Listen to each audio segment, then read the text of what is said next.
Welcome back to the show, kids. You have reached the end, not of all time, but of season 1 anyway, because this one right here is episode 8. Thanks as always for tuning in to the show. This, of course, is Bear Mode, a podcast review of The Bear. Tom Clark here with you as always, joined by Big Tasty, Joe Higgins, and Jay Luft. And we are bringing you the final episode of season 1. Next week, we're going to give you the rundown. Then we might take a little bit of a break, and then we're going to come back with season 2. Just a few little heads up before we get started here today. In past episodes, we have been emotionally spent, but probably not the way we're all spent today. I would say, gentlemen, this is a different kind of emotionally wrecked. Usually the chaos is enough to make you want to go bash your head into the brick wall as hard as you can until you pass out. But that's not really happened today. This is much different. The vibe is much different. We like to put the not a disclaimer, but a word on our episodes where we're giving out phone numbers and stuff. You're going to see it on this one if you haven't seen it already, because we always want to reinforce the messages of, people dealing with grief and things coming back. And this one is loaded with them. So if you've seen this episode already, kids, you know what we're talking about. And if you're watching it in real time or whatever and use this as a commentary, maybe you don't know, but you're going to find out today. So let's go around the horn as we always do, guys, and get started. Tasty, let's start with you. What's your thoughts coming into the final episode of season 1? Oh yeah, we're here to make you all sad and think about death and stuff. To quote one of my favorite films. No, this is, oh my god! Like I said to you guys in the chat before, this episode's another masterpiece. It's a big counterpoint to the obviously last week's episode was all about like the sort of the build up of pressure and the stress in the kitchen and then your face sort of like breakdowns. This is more like the air all just being let out of a balloon, and like it's just like the deflation and like I wouldn't say relief, but maybe closure. Maybe there's a bit of closure here. It's about coming to terms with things, and I think a lot of characters do that. We'll get into it as we go through, and resolution. And I don't know if they knew when they wrote this episode that they were going to get another series, because this would have been an amazing way to leave off the series as a whole if it never got a renewal.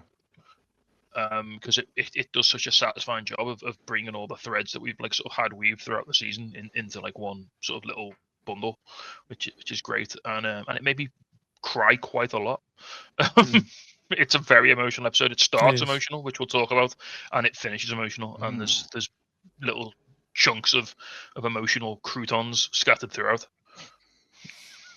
I think I saw them upstairs at the Dublin Castle. What a great way to put it. What do you think, Joe? Yeah, it's one compared to last week's, which was artistically very, very, the big long one shot stuff. This is acting. It's like the opening, 7-minute monologue that we get is absolutely brilliant. It's one of those things I forgot what happens in this episode. I've tried to like push it all out of my brain so that, sort of like Jay, I can experience it again, but you kind of know the beats. But I'd forgotten that he just does this huge thing. And after it, my wife turned to me and said, "So why do you think he did that?" And I was like, well, we don't know, do we? Was it to protect Carm? Was it like to have him have a better? We don't know. We'll never know because he's not there. But it's... And then also we get the ending, which made me very happy. And also some delicious looking food again. Oh my god! That family meal at the end looked amazing. It did.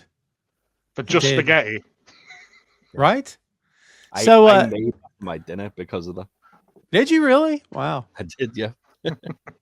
So Jay, for 8 total going into this one, 9 now.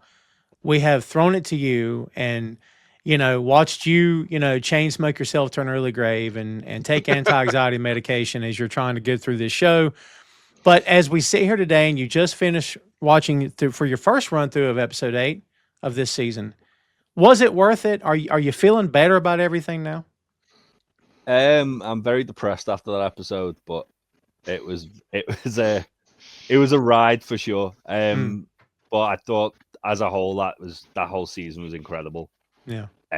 That last episode was like the cherry on top of the cake. It was just I think it was the best episode in the entire season, as far as like the payoff for where everything, all the bad stuff that happened in that last episode, and even like little bits that happened in this one, the payoff at the end was worth it.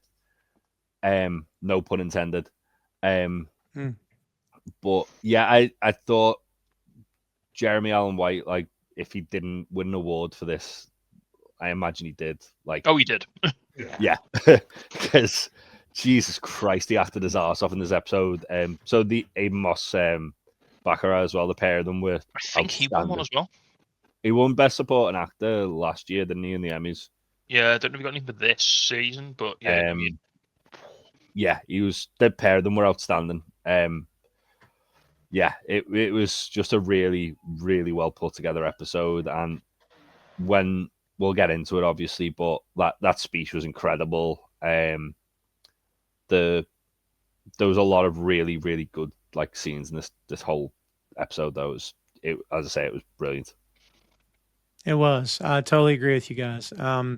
This one delivered, and Jay, the reason I asked you if it was all worth it was, we've all four talked about throughout this this review of this season was that I don't know if this person's redeemable. I don't know if this person's going to come around, but like when you see the end result of 8 episodes and the character arcs that we've seen and the growth that's happened with a lot of these characters, like I feel like for me it was worth it. Episode 8 was absolutely worth it to see how far we've come.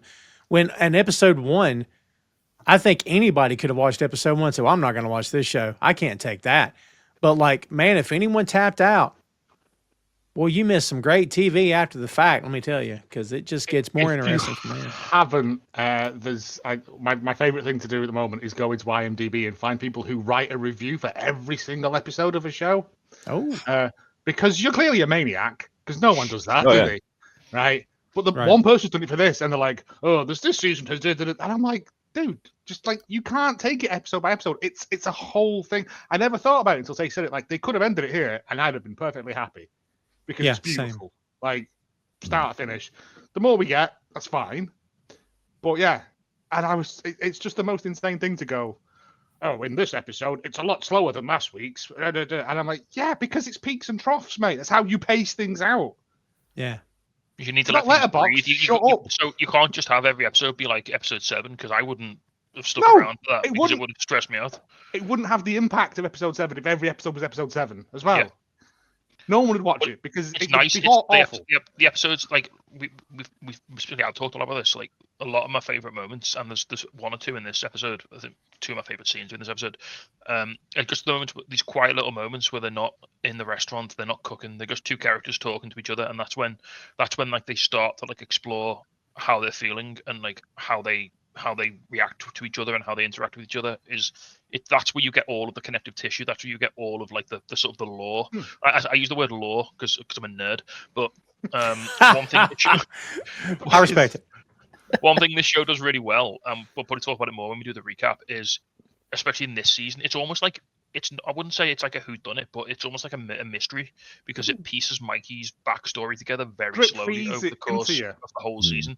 But you get a lot of it through like just little comments the characters make in passing, like in the quiet conversations that they have. It's not like there's no big exposition dumps or anything like that.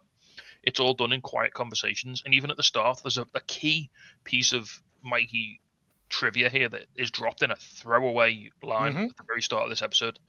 And it explains the very first episode of the show.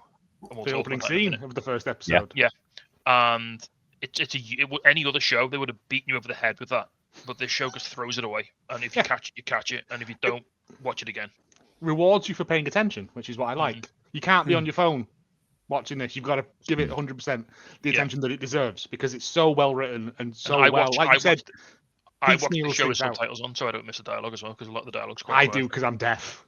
But yeah, we started another show last night, and some of it's so low. I want to be able to know what they're saying, so I have a habit of turning the captions classic on. Audio mixing of nowadays, where it's mumble, mumble, mumble, kaboom. Yeah. And you're grabbing the remote, going, "How'd it get so loud?" Yeah, yeah. Well, kids, we're going to tackle this. We hope you're ready, because I'm just hold on to something. Sometimes we tell you that because you're ready to pull your hair out. But that's not what this one is, as we said before. So here we go, kids. Get a blanket, That's right. Strap in. We're gonna have a nice little time. We'll have a little cuddle if you want. Cakes, It's yeah. okay. I like the way you're introducing that. I like that. So depending on how you like to pronounce it, kids, I've always called it Brajul, but I hear it Brajol. So however you like to pronounce it, episode 8 is spelled that way, and I happen to say Brajul. That's me. I think that's what they say in the show. I'm sure that's how it's pronounced. Yeah. I think Carmy says Brajal, I think, and I'm like, well, close enough. He's I a don't hipster. care. That sounds very Texas. I know, right? Yeah. But yeah, as we've said, we've told you from the jump, kids, the entire season 1 was all dropped on June 23rd, 2022, on Hulu, of course. This one directed by the showrunner, series creator Christopher Storer, and the story is by Christopher Storer and Joanna Kalo. And yes, kids, 8 episodes in season 1. Before we get cracking on that one, let's give you a little rundown of episode 7. A glowing review of Sydney's risotto hit the paper just as the team prepared to open for early to-go orders, and the restaurant was thrown into chaos when Sydney accidentally left online pre-orders on. Carmen snapped under the pressure, calling out the staff, especially Sydney, who had a heated argument with Richie, which led to Richie accidentally getting stabbed. I don't know why that makes me laugh. Marcus... It's so ridiculous. Marcus abandoned cake because he's, oh, great, now I've been stabbed. And he just walks off. Marcus abandoned cakes to focus on donuts and suffered Carmy's wrath as a result. Both Marcus and Sydney walked out, leaving Carmy alone to deal with an impossible situation as lines of customers were impatiently waiting outside. That sets the scene, kids. And you're thinking, oh, crap, we're going to go back to chaos. Well, you weren't wrong, because when you start out, you're like, God, here we go again. But then, as I said, this thing takes interesting turns throughout. So the Bear cooking show is happening. Carmy's hosting a cooking show, and Jeremy Allen White is fantastic because you're almost like, I think I could watch this. Do you know what I mean? Like, this isn't bad. Is it not just me? Does anyone else do that when you're cooking? Like, sometimes you just pretend you're doing a cooking show, just for yourself, just for your own amusement. In my head, No, sometimes. Yeah, just in me. my head. Oh no, I It's do it just out you. loud. I get the It's dog just you. involved. Like, I make a whole thing of it. Like, yeah. Harvey just comes in and goes, fuck's sake, he's doing it again. Right? Not all the time, but if it's like something that takes a long time to do, or you've got to like slowly roast them, yeah, you've got to fill the time somehow. And I can't just drink, so yeah, you've got to, you know. Oh, that attitude you can't. You know, No, that attitude you can't. Then I get guests on. I get Harvey in to do an interview with her. Yeah. Oh, what a great line that was. I'd watch the shit out when you doing a cooking show, Joe. Oh my God, that was great. It entertained me so much. He's in the studio, of course. There's canned laughter, and it starts okay in the beginning. Everything was fine. He's talking about the beef braciole, that his brother's favorite dish. Michael made it every Sunday. Then he says Michael was addicted to painkillers, and I won't say exactly what he said, but that he killed himself because it's not graphic, but it's graphic enough. And so importantly, he describes for the first time the way he killed himself. Yes. And I think more specifically where he killed himself. Yes. Which, He did. Now I'm not au fait with Chicago geography, but I would hazard a guess that's the bridge that, because he mentioned it's on a bridge. Yes. And that's where Well, I when think that's where Carmy was in his dream on the first episode. When he Sees the bear in the does cage. mention it, though, it does flash to that bridge, doesn't it, as well? It does 'Cause flash that bridge with the it It cage. keeps on kind of like jump cutting between like So the cooking we now, show and the news articles and stuff like that. we now finally understand why that was significant to Carmy in the first episode. yeah. Yeah, he says no letter, no goodbye, but he left me the restaurant in the will. But he also never let me work there. He used to run the best restaurant on planet Earth, much different than the shithole Michael left him with. It was a final fuck you. So he's also upset with his brother as well, because I guess he feels like you pulled me into this world that I didn't even want to be in. I was happy. I was good. You know what I mean? So a lot of stuff came out in just this opening, I think. And then Carmy can't find his stuff. The audience is laughing at him, not with him, but at him. We're getting flashes of Bills, Mikey laughing, food, the music is building. And here we go again. Everything's, the crescendo's like, here we go, right? Everything, you're thinking, oh crap, here we go. Carmy apologizes, then suddenly we're back on the bridge as we were in episode 1 with the bear in the cage. And suddenly we see a bear behind the camera, which should have been goofy, but it wasn't to me. Like, If you watch when it cuts to the behind him, yeah, the bear slowly gets closer. yeah. And then in the last shot of it, it's behind the camera going and stuff. And yeah, I was like, Was that- anywhere was that- else this would look dumb. Was But that there a union worker? Was he? it's Guys, General union Ben, card isn't with it? With the microphone. That's I mean, wonderful. this is just like a classic anxiety dream, isn't it? This is like all Yes. the I'm in school and it's an exam and I'm not And wearing. I any got no pants. trousers on. Yeah. That's it. Yeah, Carmy flashes back and to the last episode, and like I say, he wakes up. Just to set everyone's expectations, unfortunately, Jeremy Allen White is wearing pants. If you're hoping to see that, I'm sorry. Yeah, If you want to He see is him quite- clothes, watch Iron Claw. Watch Yeah, Iron Claw. if you want to see him in a pair of pretty much tighty most of pants, it, yeah. Yeah. We got that for you. Don't worry. Oh yeah. he's quite a handsome man, that Jeremy Allen White. So yeah, again, the shot of the bear should be funny, but it's not. He wakes up with a jolt, and we hear Mikey say, "I'm right here. Can you hear me?" It's the first time, not the first time ever, but the first time in this episode that I personally got choked up. Hearing his voice, hearing him hear his voice, that got me. And Carm flashes back to last episode, and Mikey is telling him that he's better than this place. Carm is looking at the stack of books, and we keep getting flashes of food. Once again, as he said before, Mikey tells him, "Hey, bear, let it rip." So, man, that was a tough opening. Fun, but tough in the end anyway. So, guys, we go to the Al-Anon meeting next, and this is the segment that everybody was talking about, where Carmy makes this big speech, and it's fantastic. I got it all here. I don't want to read it all, but it's fantastic. And he just raises his hand to go up to speak. And again, guys, journeys as we go through these shows together, right? But like we've been saying, every episode, they're not dealing with this. Well, Carmy is finally dealing with this. Yes. He's talking to a room full of strangers, and he's being honest and raw. He's like an exposed nerve right now. Yeah. This is the first time he's spoken, isn't it? As well in one of the He's meetings. Yeah. been and he's just sort of lurked in the background. Yeah. Not wishing to participate. Probably doing it because Sugar was like, "You have to go." All right, I'll go, but not actually participating. But then finally going, this could actually help. They say, don't they, if anyone who's been to 15 sessions or less Yeah. who hasn't spoken would like to come up, and then he does, and he delivers that amazing speech. It's interesting because he kind of like in a sometimes when you have scenes like this in shows, it can feel a little bit like ham-fisted in the sense that he's pretty much revealed his motives behind pretty much everything. Oh, Like, it's a massive exposition dump. Yeah. Yeah. But in it works a this really context good way. because it's like him it's like the core coming out. It's like him just Yeah. like, Yes. everyone's done it where you bottled something up for so long, and then when you finally like said it, it all just goes. It felt you know, it felt really organic the way he did it. Like Emotional vomit. Yes. Yeah, it didn't feel like sometimes in a show like that where you'll get it and it'll just be like, oh, you're just filling in gaps here where you didn't need to give that much. Whereas this, it was like it actually all kind of like narratively made sense that he was like filling in these gaps the way he did it.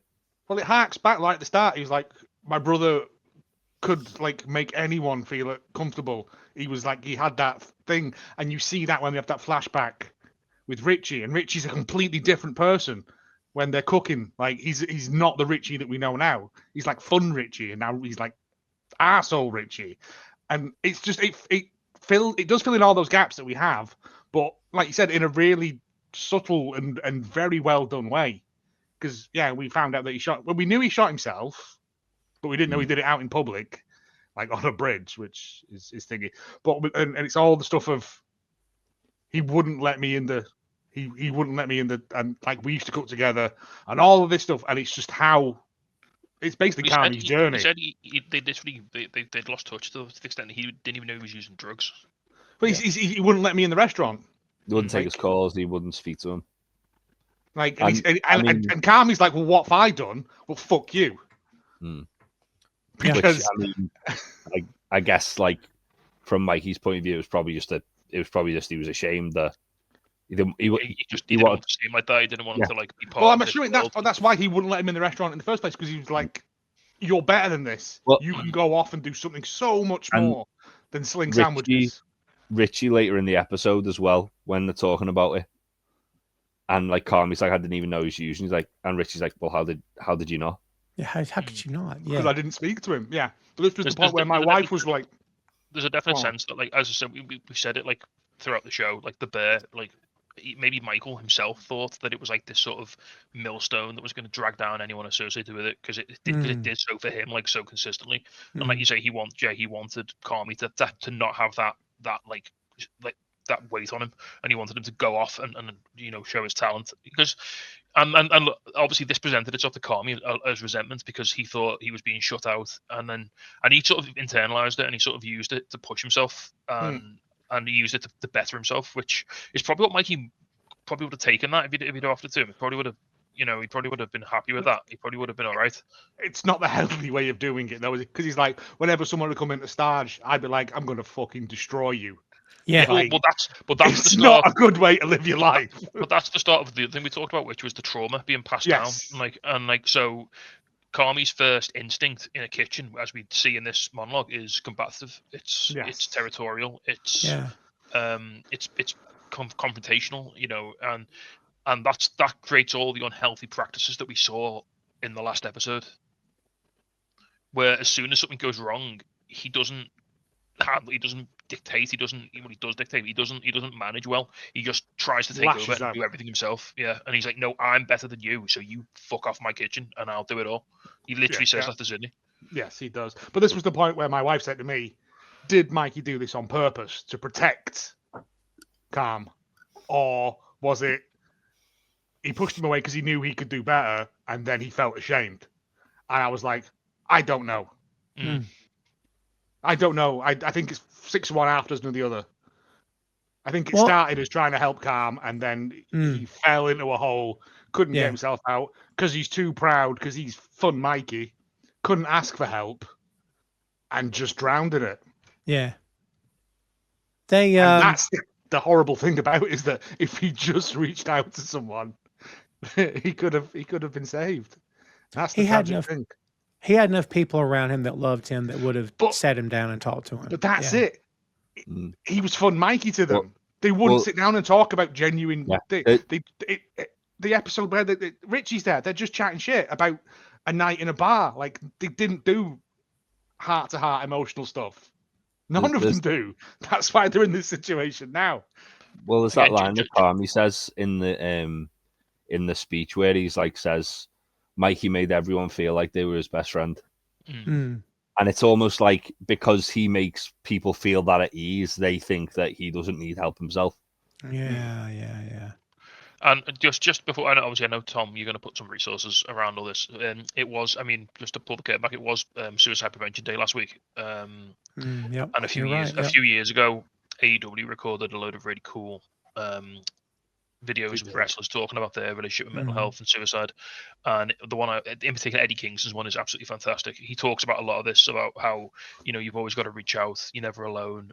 You think no one's going to miss you, but someone's always going to be affected by your passing. And he talks about like how his dad lost friends and he's lost friends, and it was a vicious cycle, and no one taught, because it was the men have got to be strong. And yes, go and watch that. It's fantastic. He does a more eloquent job of discussing this than I think any of us probably ever could, because he's Eddie Kingston. It's Eddie Kingston, and it is one of those absolute king shit moments where it's just like, it's Eddie Kingston. He's the hardest man I know. Even though it's wrestling, I still reckon Eddie could kick anyone's face in. Like, and yet he's there talking about his feelings like a woman sort of and thing. He says, like, and in the video he says, like, wrong with it. There was a point where I was going to kill myself, and it was a man who'd like been to prison, like a real bad motherfucker, talked me off the ledge, basically. Yeah, it's true. And there's nothing wrong with it, talking about your feelings. I do it all the time. It's too much, some would say. It will, well, as we said before, guys, it will come out. You can run. It's that Johnny Cash song, you can run for a long time. You can run all day and you can ball it up. Go ahead, but it will manifest, because we're all human. It's going to manifest, and hopefully it doesn't manifest where you hurt someone else, because no one wants that. And of course, to hurt yourself. Like, I guess what I'm saying is, get it out to somebody. I mean, I don't know, like. You guys have a point. I mean, I've personally have been seeing a therapist since 2020. I don't regret any of it. No, not one session. No stigma. It's fine. It has helped me, my mental health, to the point where I'm like, I'm better today than I think I've ever been, because an unattached third party who can be honest and blunt but it's not attached to you emotionally where they're not there to make you feel good about yourself. They'll be honest with you. Like it means the world. And I get that some people can't do that, guys. I have people in my life who refuse. They will not ever talk to anybody. But I'm like, well, then talk to me, man. You know what I mean? Let's talk to somebody. But You don't for know some what you're people, missing they out can't on. do it. It's such And a it does- good it doesn't- feeling it- to get it stuff off doesn't your have- chest. It doesn't have to be a big formal sit down. It can just No. be like, come over, we'll put the game on. We can have a little side convo about how you're doing. You know. That's it. It's that bit. Sorry to go back to it in Ted Lasso where Colin comes out as gay and Thingy goes round and they just chat about it because he doesn't know anything. And it's that kind of you can just talk about Just stuff. normalize it. Just normalize it. Just like Yeah. No shame in any of it, man. It's lovely We were stuff. talking about. Go Just ahead, don't do it during a Giants game because that's depressing enough. If you or someone you know is struggling or needs support, help is available right now.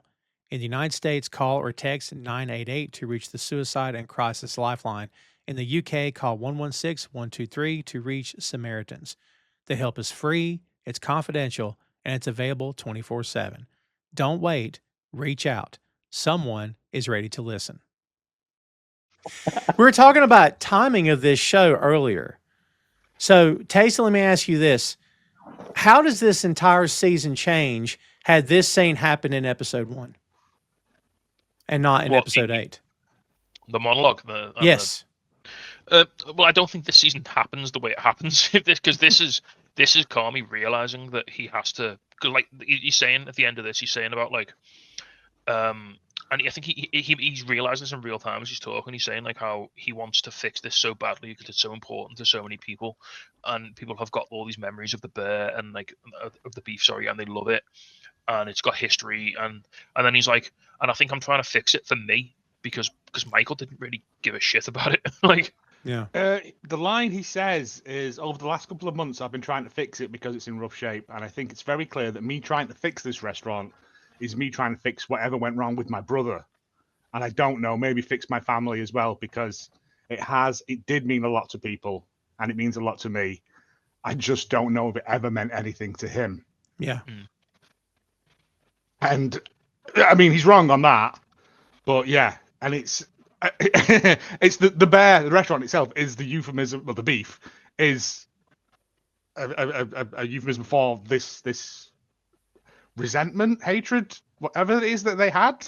generational trauma, I think, is Generational trauma. There we go. Yeah. Yeah. Yeah. Well, as we said, this was fantastic. Perfect. Jeremy Allen White. Apparently, again, this proves- was the first scene he filmed for the Jeez. entire thing, apparently. And I was like, Oh, day that's one, great. come in, knock this out. Yeah. Anything you do after that, it's gold, isn't it? Really? Like, Yeah. And it proves why he's in demand. apparently, he was like, think "Are you that's- fucking with me? This is day one." To be honest, I think that's quite a good way of doing it because obviously, he's probably the most calm we've seen him the entire show. Mm. And if he'd filmed all the other shit where he's screaming at people and he's like having panic attacks before this, I feel like it wouldn't have come across as like genuine. Whereas because this is the first thing he's filmed, like it's almost like he's realizing himself who the character is, and again, it's like he's learning the character's motives and the character's like he's learning more about the character. Yeah, no, but he's learning. It feels as though he's learning more about the character than. But then has to Like, hide as that we back, which is another. Well, like you say, because it's the journey. It's all about the journey, isn't it? JT said, and it's almost like by starting at the end point, he can see where the character's got to get to by doing the scene first, and then he can, for the rest of his performances and throughout the season, he knows where he's got to end up, and he can take the character one step at a time towards that, which is great because that's how you that's again it's show don't tell a lot in the season, isn't it? Like this season is so good at like everything happens in the margins and in like the quiet little backroom conversations and like throwaway lines. Nothing's like this is the antithesis of Michael Cole screaming at you for like 20 minutes that something's happening. To use a wrestling reference. To use a wrestling analogy. I mean, this whole like certainly the first season feels to me like it's kind of like done to feel like the 5 stages of grief, where like this episode is Carmy's acceptance of everything. Like And this scene, in fact, yeah, like this scene, because he's accepting. All right, I've inherited this restaurant. This is the hand I've been dealt. Now, how do I make it better? do I have to make Yeah. it better? Can I make it better? Like that's what he's going through in his head. He's like, well, am I Why- doing this? I'm not Well, doing in this for that- in Michael the- because in the- Michael wasn't really bothered. Like, so I'm in doing the- it in the- for me, the but it's a Flash- proxy. In the Flash bit between him, his cooking show and the Awake bit, there's a bit where like I think you hear Mikey say, "Just burn it down." Like Yeah. there is this ongoing thing of fire all the way through it as well. Yeah. And like he could just burn it down. It's not insured, and he knows Cicero loads of money, but you know. Yeah. There's also a phone call when he wakes up from the dream of Cicero, hit me up as well. Yeah. So, That's right. I sure. missed. Yeah. I'm sure that's absolutely fine. Yeah, he he's just not gonna break your he's leg. sharing a recipe with him. That's all that was. Yeah. Yeah, just fantastic kids, as we said. Ecto coolers and Valium. Yeah. Recipe for disaster. Ooh. Oh, well done. So we'll wrap on that one. We go to the beef, and Sweeps asks Tina if she's heard anything from Marcus, but she says no. Richie and Abraham walk through, and I love this bit. Richie's complaining about getting stabbed, and what if she stabbed my asshole? You can't sew an asshole shut. And Abraham says, I've sewn an asshole. Whose? A close friend's. It's great. I love that guy. Carmy calls a meeting and announces that they're going to be closed for dinner service. Cicero's friends are having a bachelor party. Did you notice the sign in front of Abraham that says Carmy is an asshole? Yeah, It was and taped on to the something. Printer. It's on the printer. Is it the printer? Oh, that's great. They've taped the printer shut, like obviously back together, and they've wrote on it, "Carmy's an asshole." I thought for a second it might have been a swear jar or something. I wasn't sure, but yeah. No. It's Perfect. a constant reminder of his yeah. Well, that's the thing, though. It looks like it's Carmy's handwriting. So it's probably Carmy's done it because he's like, again, like a lot of stuff addressed in the last episode with Carmy is like almost as if he's ashamed about the way he's acted. Yeah, and like he's out of the three of them who were like massively in the wrong in the last episode. Carmy's the only one who has any humility, I thought. Yeah. Yeah. I think Marcus feels like he knew he went back with his tail between his legs. He knew he was just going to go back, knuckle down, get back He to never where. says it though. He never says it. He never says that he fucked up. No, he doesn't. In fact, him and Sid are laughing about it. Yeah, but when they're Carmy, making that weird tea. Yeah, later in the episode when Carmy actually like apologizes to Sid, again, she doesn't take any accountability for her role in it all. Like Carmy says it wasn't acceptable the way I acted, and she just says correct. And it's like, well, at the end of the day, like she was just as much in the wrong, if not more so, than Carmy. There's degrees of guilt. She stabbed Richie. I mean, anyone would. Not She in the didn't do arsehole. that. Not in the arsehole, though. So Not in the it's fine. asshole. Can't sew it shut. Yeah. Can. No. Yeah. Carmy's the only one who's like, His delivery of it is just great deadpan delivery. He is. some of the lines he has in Is this it the bit? episode. Is are it the bit brilliant. later on? Shut up, you! Yeah. When Tina calls him a bitch, that's sexist. He says. when he says to Tina in Somalia, I was a grill master. She's like, "Shut up, you old bitch." It's great. It's just sexist, and it just doesn't even linger on it as a joke. It's just Yeah. Anyway, yeah. I feel like love you it. could take Abraham and drop him into the Ted Lasso universe, and he would fit right in. Do you know what I mean? Oh, I think he would fit right in. If you had as a kid man. I Yes. was gonna say if you had him like in the club canteen, Oh man, just working in the canteen, making the lads like the dinner. that would be great. We're gonna cross the streams, kids. So no one's happy about the bachelor party. Richie offers up to run point out front. He says you can never tell with these white collar criminals. I might have to use my big boy voice. Yeah. One thing that's interesting is I feel like Tina's reaction in particular, where she was like, I was just getting really good at this shit and in like a good flow. Yeah. And it's like, well, in the first episode, if she had heard that, she was gone, oh, for fuck's sake. Whereas now you can see she's more disappointed because she knows she's getting better at her job, and this is going to disrupt her improving. Mm. And she's doing triple prep as well without complaining. Yeah. Yeah, that's right. Because Carmy calls a meeting and he tells about the dinner service, of course, bachelor party. He announces everyone's going to have to be doing double and triple prep, as you said. We then go to. I found this scene interesting. I'd actually forgotten this scene. We go to Sydney's place and she is cooking for Marcus. Jay, because you're the only one of us that hasn't watched this show, did you immediately think, "Ooh, I wonder if something romantic might be happening here"? It's weird because it felt like there was a little bit of a spark between them, but at the same time, I think it was the way it was kind of like framed by the end of it all. It was more like because they've both been through that kind of like experience with Carmy. It was almost like they were both like just kind of like reaching out to each other to support each other to see what was next for each other because they're both asking that, aren't they? But yeah, I mean it feels more like Jay and Joe. You'll know this. It feels more like when you've had a really like stressful shift in work and you just like debrief and hang out with a colleague and you just sort of like chat nonsense and I was gonna say me and you've done that a few times where one of us had a stressful shift in a bar and like we've sat down at the beer somewhere after. Yeah. To just like go, and then we kissed, and so it was fine. And we did kiss, yeah. There was a lot of kissing after. Always erotic undertones. Yes, it wouldn't be the same without it. So she feels like she can't stop in the kitchen. Marcus understands what she means, but she feels bad because she hasn't asked him how he's doing. He says he feels okay, but his head just got fucked up. And she's like, it'd be weird to work in a restaurant and not completely lose your mind. And she's preparing Chilean sea bass with a tomato confit and herbs because fuck it, is what she says. This looked fantastic. Oh my God. So interestingly, the way like she's kind of like grown to expect like you're going to have like a day like that in there. It almost feels like Marcus hasn't had that before. And maybe that's kind of like because before Carmy got there, he didn't have that much responsibility. Whereas now he's got like a lot of added responsibility. Did he just do bread before, do we think? Yeah. I think so. 100%. Right. So now, so if anything, Carmy's made his lot a lot better. All he's got to do is do his cakes, and then he can faff about as much as he wants.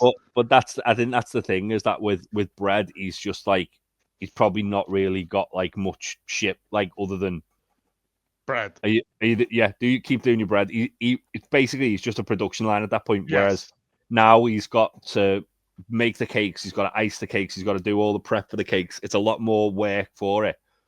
And he's probably not really been told off for the bread because, again, it's pretty much, he's got like a routine that he would have been doing for the whole time. With Gatto comes great responsibility. There's something there. I'll circle back around to it. So she mentions being at the CIA, but that's the Culinary Institute of America, not the Central Intelligence Agency. I love the fact that she went, not the Central Intelligence, and he was like, yeah, I didn't think you were a spy. He teases her about it. She makes a joke about doing both, and he's like, yeah, but your coordination, I mean, you spilt the veal stock. Like, that would discount her from becoming a CIA agent. Yeah. I quite like that. I could topple the government. Right? That was good. She said she felt like the biggest idiot when she was there. When the semester finished, she went to New York and spent all of her money on food and had the best meal she'd ever had. She gives a dish to Marcus, and holy shit, it looks good. That's what my notes say. She says she worked for a chef who only let her zest for 8 months. That was it. Marcus takes a bite and says it's really, really good. That zest thing, when I worked in the meat market and the grocery business, you started off, when they finally let you put a knife in your hand and told you could start cutting meat, it was boneless pork because it was the one thing you could F up the least amount. Like even if you have to up, you could still fix it. So like throw it into a mincer, surely, if it's well, I cut boneless pork forever until they finally let me start touching the beef, and it's like finally getting to cut more than just boneless pork. But when I became a trainer myself, that's the first thing everyone learned how to cut because it was the easiest thing to learn how to cut. So I felt what she was saying there. You're stuck on one task forever. So I completely related to that. Back at the beef, Carmy is looking over the books and mumbles, fuck Mikey, because he's still looking at shit.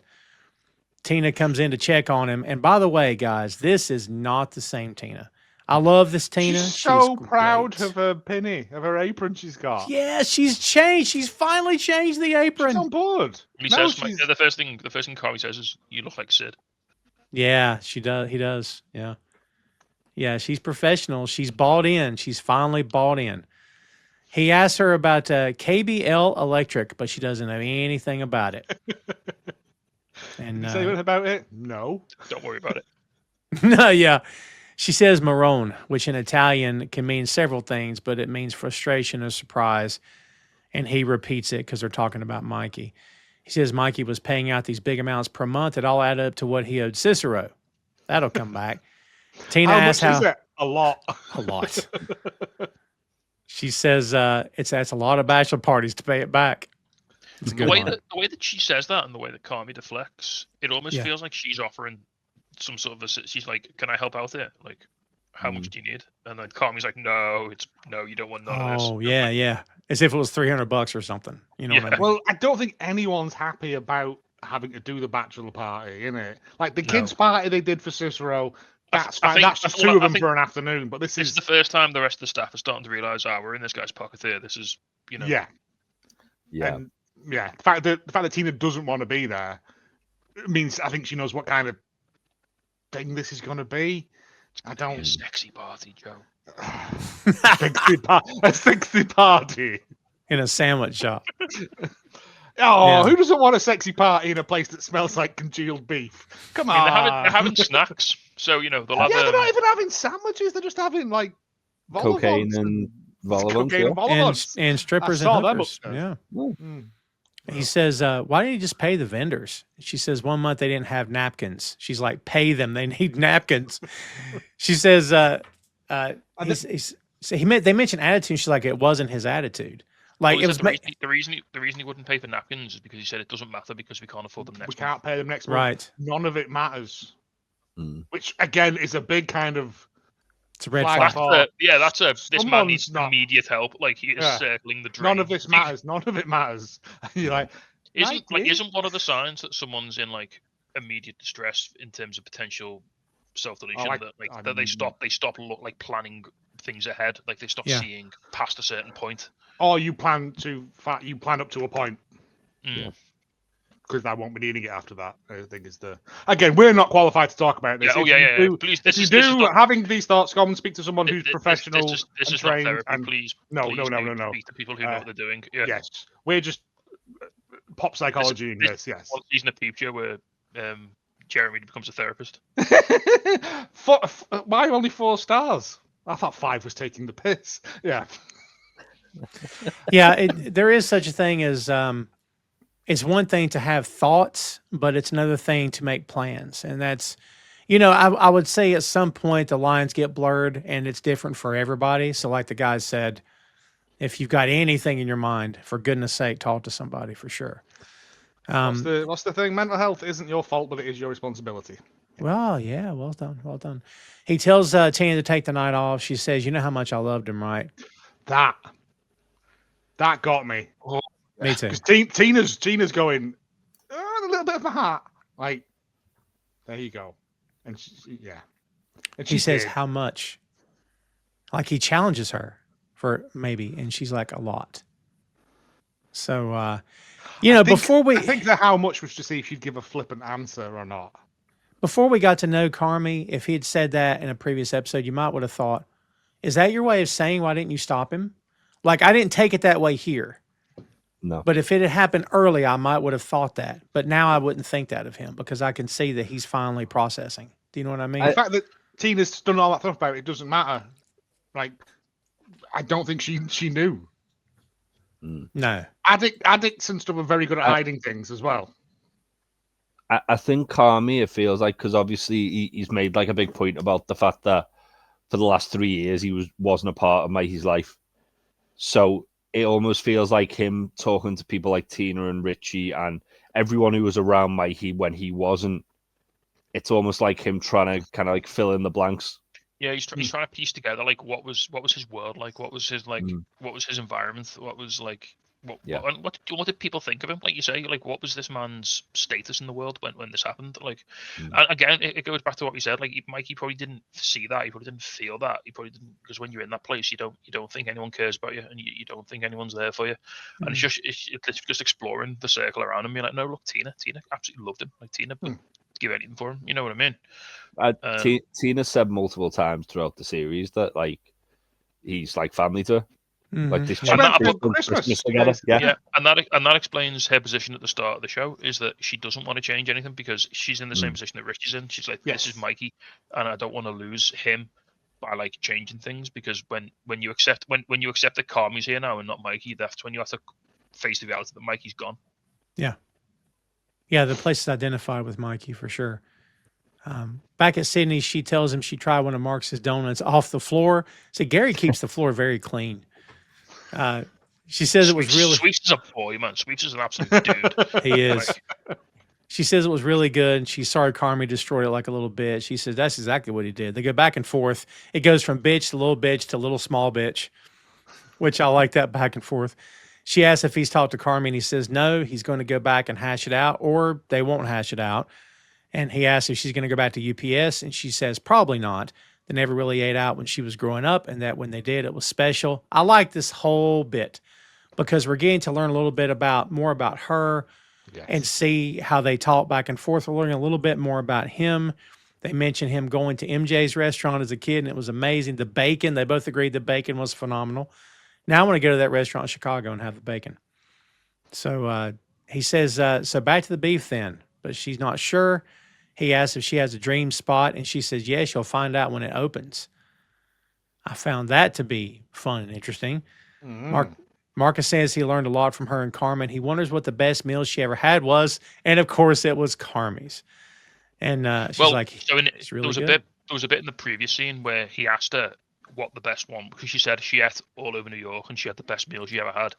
And Marcus asked her what it was, and she doesn't answer him. She like sort of deflects. That's right. The first time, it's only when he pushes her the second time she says, "Oh yeah, it was Carmy's." Also in this scene as well, she talks. We get a real big insight into Sydney's relationship with hospitality. Like she says, like she just wants to make people happy by cooking them nice food. And then there's a line from Marcus as well where it's almost like a wistful sort of. He's like, "Man, like watching you two work together was so cool because you were both good at different things." Yeah. They're a good I think team, she also fills Marcus in about her failed business as well. She mentions her credit. In a throwaway, like my credit's shot, and now I'm living at home with my dad and his filthy CPAP machine. Which I had to look up what a CPAP machine is. A sleep apnea. Oh, it's the sleep apnea thing, yeah. Yeah, I thought it was something rude. I've never heard it called that before. I've just why would it be filthy? Yeah, I've just googled that bacon, by the way. Jesus Christ, is it proper bacon or is it like American bacon? It's like pork belly. It's like maple. I'll fuck with that. It looks fucking good. Okay, so when we finish the last season, we're going to do it live from the Michael Jordan Steakhouse. Is that what we're saying? Yeah, the finale is going to be from there. And they'll be coming out front going, the owners are coming out front going, you can't stand out here. Why do you have microphones? You can't, Oh, let's give us bacon and we'll leave. No, you can't come in here unless you're buying something. We'll go for a meal and we'll just 4 glasses of water and 1 bacon. Yeah, we'll just put one of those like panoramic mics in the middle of the table. I'll tell you in advance, we will not be tipping. No. We are British after all. We pay our servers a living wage. Well, that's one way to go about it. Let's not get in that. If you want to do that, I guess you can. You know what I mean? She wraps it up by saying, yeah, Carmy's really, really good, but he's still a little bitch. So I like that quite a bit. We go to what looks like a nightclub, and for a second you're like, are they in a nightclub? It's not the nightclub. I thought it was a nightclub called the Vienna Beef. And yeah, me too. Ooh, I want to go there. Right? That sounds right up my street. I mean, like the first 3 things we see are blow, strippers, and someone doing a keg stand. Yeah. So we're in the company of some classy gentlemen. Oh, of course. Top flight guys here. Top lads. Yeah, Richie and Carmy outside, and Richie is pissed off. He goes off about Mikey, points out that addicts are supposed to help themselves, but he should have handcuffed Mikey to his desk. What's interesting is, like, Richie, the first thing Richie says is "fucking asshole," Yeah. and Carmy goes, "I'm right here." And Yeah. I think sticking right here. it's like Carmy's like instinct is, here we go, Richie's going off on me again, and Richie actually goes, no, not you, No, Mikey. no, not you. And it's the first proper time I think that Richie actually like opens up about Mikey and not you To shouldn't Carm, be anyway, here. yeah. Not being like to Carm that you shouldn't be here changing what Mikey built. Instead, he's like, Mikey's a fucking arsehole because he's left us in this mess. Yeah. And this is the first time we see like a side of Richie's grief that we've not explored before, which is his guilt. Mm. Like Yeah, we've seen 'cause- Richie's like he did the big speech in 2 episodes ago about like how it was like the metaphor of the gentrification of the area, about how like he feels like all of the old ways are being washed away and he's losing his connection to the way things were, and that is obviously he's scared because like the connection to the history of the building is his connection to Mikey. But this is the first time he's like, I could have done something. Yeah. I knew he had a problem and I did nothing. I say Yeah, that's it's fun, that Mikey. really. It's fun, Mikey. You don't, he's just fun, isn't he? That's what it was. There's And that also, really you don't. like. Oh, I was gonna say, there's that really like heartbreaking line where, Carm says, "I didn't even know he was using," and Richie's like, "Well, how couldn't you?" Yeah. How could you not? He was But never again, there. it's that thing of Carm. Richie's probably said to Mikey, "Are you okay?" And he's gone, "Yeah, I'm fine. Hey, remember when we went and did that thing?" Like he'll have just blown it off because that's what he's like. What we've seen, he's head of the table, larger than life. And But Light up the room when he comes in and all that. Yeah. It's almost as if though Mikey's like the way he's kind of like portraying himself is creating an echo chamber, as if to like kind of like give this whole like personification of I'm the guy who everyone comes to with their problems. So when he's actually got problems of his own, it's like he's blocking them out, like people out, because it sounds like Richie did at least try to like talk to him, and same with Tina. I think Richie probably did, and Tina probably said, Richie is and at Sugar best. as well. Richie is at best emotionally stunted. Yeah. Well, you know for a fact that if Richie's tried to talk to Mikey, Mikey's gone, "Oh, let's go to that bar where we spoke to Bill Murray." And then let's go to the titty bar. Yeah. It's just gone into I antics. don't think fending off an emotional inquiry from Richie requires particular skill. No, but I generally think Richie would have at least sort of tried, and Mikey would have gone, "Nah, it's fine. You know what it's like. I'm just a bit, and then let's go to the titty bar." Yeah. Yeah. Or Richie's like gone, "Let's go for a beer and talk," and then it's just devolved into one of these nights that Mikey like tells stories about. Yeah. Yeah. But it's such a shattering like scene, this, because it really like it's just another cut into Richie. Like you've already seen like he's got all these issues with his personal life, and he's harboring all this. He's missing Mikey so much, and now you've got this other thing of he's feeling this like quite intense guilt about like being like on the sidelines while it all happened and like not being able to do anything about it. When he says I should have done more, he's like, but I never thought, and then he lets it trail off. I'm like, good God. You've got the two. Both the guys here have got. They're coming from the same. They both feel guilt, but for different reasons. So Carmy wasn't there and didn't see any of it. Like he literally just gets the call out of the blue. He literally said that he said like, I never saw him, I never spoke to him. He wouldn't answer my calls, and then one day I just found out he died. Yeah. And Richie was the opposite problem. He was like so on top of it that he couldn't do anything about it, and he had to see it like up close. Firsthand. It's bad on both scores. And I don't know which one's worse. They're equally as bad. There's no grief. Yeah, I think when you kind of as well like look at it that way, and look at the way that Richie was kind of like in the trenches, like with Mikey when Mikey was at his worst, you can kind of not relate to, but you can see why Richie has that sense of entitlement that he should have been left the restaurant, because he's basically been like the kind of like the foundation of the place when Mikey's been spiraling out. He was holding it all together. He was the left-hand man. He was the second in command. Yeah. I know. I get it, and I understand Richie's point now in hindsight, but also, and it's really easy for them both to have resentment on the other one. So it's really easy for Richie to be like to Carmy, well, you weren't there, you weren't here to deal with it, and then it would be easy for Carmy to turn around to Richie and go, well, you were here and you didn't do anything about it. Yeah. But in this moment But- where they're both outside, they both sort of put that to bed, and like it's great. They basically somehow they have this moment where they both understand each other's grief, and they both and this is what the show has been trying to get people to do for like 8 episodes. It's like just get people to have a conversation where you see each other's point of view and you can see where they're coming from and you can process their grief with them and you can both understand. Yeah, but then Richie goes in and leathers a lad into a table. Just to go back to that, it's a really interesting parallel with the way that in the previous scene Marcus talks about the way Sydney and Carmy are both good at different things, and then this scene it kind of addresses the Carmy was dealing with, like, Carmy deals with the restaurant one way and Richie's dealing with it another way, and it shows like everyone kind of makes up a piece of the puzzle. Like the whole place doesn't run without all the little parts that are there. You're all parts of the machine. To go back to what you said earlier, Tom, I just thought about this. I mean, I don't think they mean anything by it, but it's an interesting little juxtaposition. So we have this scene, which is all about Richie and Carmy seeing things, seeing how each other feels about things and sort of understanding. The scene before this is Sydney and Marcus absolutely not seeing anyone else's perspective. Good call. Oh, Yeah. Because all they're talking about is how Carmy was a dick to them. And like, Yeah. and not taking ownership of the fact that he was fucking about with donuts and she left the machine on all night. Yep. Good point. Yeah. Wow. Well said. Yeah, for sure. That again, we were talking earlier about, what you brought up about, they each had sort of a hand to play in what had happened at the beef.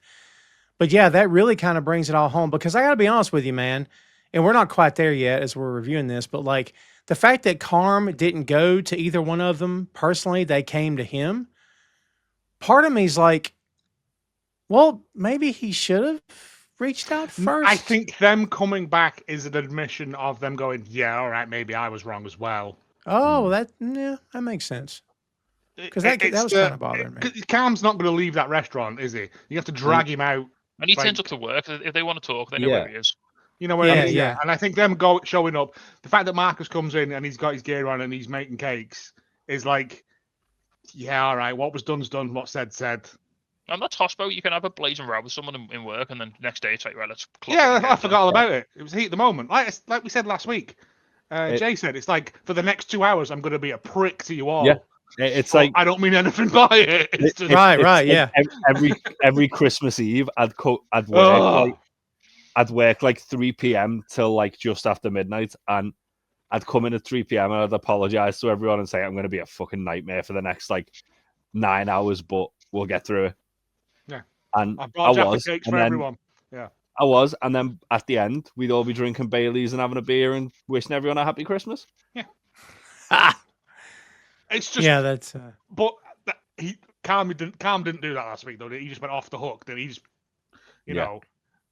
But I think the both of them coming back.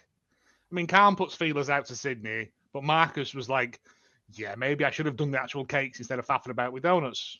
Well, Marcus, like, at least he's going, well, yeah, I'm going to go back. I'm just going to have a few days to cool off, which is an interesting way of looking at it, because on one hand, it means that he expects that he's going to walk in and have a job after just down the tools. And on the other hand, it shows that, like, he's at least kind of, like, realizes, yeah, I'm probably got it a lot easier here than I have in a lot of other places, and I've got it a lot better here than I'm going to have in a lot of other places. What would have been great if you'd have gone in Chester and had just been there making cakes. Oh, fuck. Right? Oh, fuck. One thing I'll say, when you see Marcus later on in the episode, he's making the fucking cakes. He is. Boy, and oh my God. I swear to God, I chocolate. saw that cake and I was like, can I go up the garage and get a cake? Can I get a Sarah Lee? There's a reference you won't get there. Oh, yeah, but Nim's just going to eat it on the couch. There's a Peep Show reference. Sometimes, kids, as we record stuff, things go wrong, but you'll never know because it's all been cut out. And these guys are asking me to keep it in, but I'm not doing it. Put it on the outtakes for the outtakes. Like at the end of Smokey and the Bandit. Yeah. My outtakes would have, through the years, will probably been so much better. This can be like the reverse of like when Joe asked you to edit stuff out and you're like, no, I'm keeping it in. Yeah. Keeping it in. Yeah. We don't have to talk about that, but buddy, let me tell you. Yeah, I'm owed one at least, surely. Joe's owed at least one. Joe had a lot of moments that I cut out, and Joe's like, "Keep them." I'm like, "You don't want me to keep this?" He's like, "Yeah, dude." And I'm like, "No, you really don't." So I cut him out, but because that's the kind of friend I am. Yeah, I mean, that's the exact opposite of what happens. Is it? I don't know what's real and what's not anymore, Tom. There's nothing's real. Nothing is real. I mean, let's not get into that. All right, cake. Cake. No, not cake. How about the bachelor party when Richie and Carm go in and look, they're calling this aggravated assault. Didn't this guy throw the first punch on Richie, or am I wrong? He threw the first punch at Carm. It's an aggravated assault though, when someone provokes you into hitting them. Yeah. I mean, I don't understand how it works. I don't get that at all. I mean, like, so Richie and Carm go to break up the fight. The guy who calms kind of like Richie stops one guy, and then the guy who calms trying to stop from who seems to be the aggressor who's pushed the other guy against the wall. Yeah. He kind of like hits Carm, and then Richie just kills him with he swats him like a bear. Yeah, Richie just clocks him in the face. He just punches him. As he falls, he hits his head on a table. Yeah, on the counter, wasn't it? On the counter or something. On the counter, he yes. He just gets knocked clean. He's like not moving. He just knocks himself. He's just like, mate. All right. It's the fact Richie just stood there like with his hand like that, and he's like, oh no. Notice how the music stopped, everybody stopped, and they're all looking. Like, once again, in my head, I'm thinking, did this show just get dark? What happened? Like, boy, that would have been an amazing thing. I thought Richie had legitimately killed that man. I did too, honestly. I thought that was taking a massive turn. Yeah, Cicero's right? like, I'm not paying, you killed a man. Yeah, I can't help you now. Yeah, there's nothing I can do for you. It's like when I asked him to fix that toilet and it all started flooding again. Told you if you'd fix that toilet, I'd have helped you out now, but you didn't. Yeah, so we hear cell doors, and then we see Richie locked up, and he's asking the guard if there's any word. Has the guy woke up? He says he hasn't woken up. Richie's like, well, what if it happens if he doesn't? The guard says you'll be charged with looking at manslaughter. So he asks for his call, and he goes to call his. We assume he's not calling his ex. He's calling to speak to his daughter, but he gets his ex's voicemail. Doesn't say anything about being locked up. Before he dials, when he says you're looking at manslaughter, and Richie goes, there's a moment where he pauses and then goes, I need my phone call. And then he gets to the phone and there's another pause. And I'm like, does he not know who he's supposed to be phoning? Has he panicked on the way over? And then I was like, no, I need to speak to my daughter, but obviously my wife's going to pick up. And I'm like phoning from a police station. This is exactly why I'm known as Richie Loser in her phone. Oh, yeah. Well, he said bad news, Richie. Sorry. Richie, he says in the last episode, or not the last episode, the episode before, doesn't he? Like, whenever he speaks to his ex, it's always with bad news. Yeah. And he's literally calling her. And then he kind of like has a moment where he goes, oh, for fuck's sake, because it's bad news. See, I think I think the way that he has this speech prepared, and it's a lie that he tells me. He basically tells her that he's just finished work and nothing. He doesn't mention any of being locked up. I think he's going into this because again, it's sort of the theme we're on here is acceptance and sort of processing and sort of moving past where you were. I think he's calling her to basically set the record straight before he goes away. Just in case he goes away.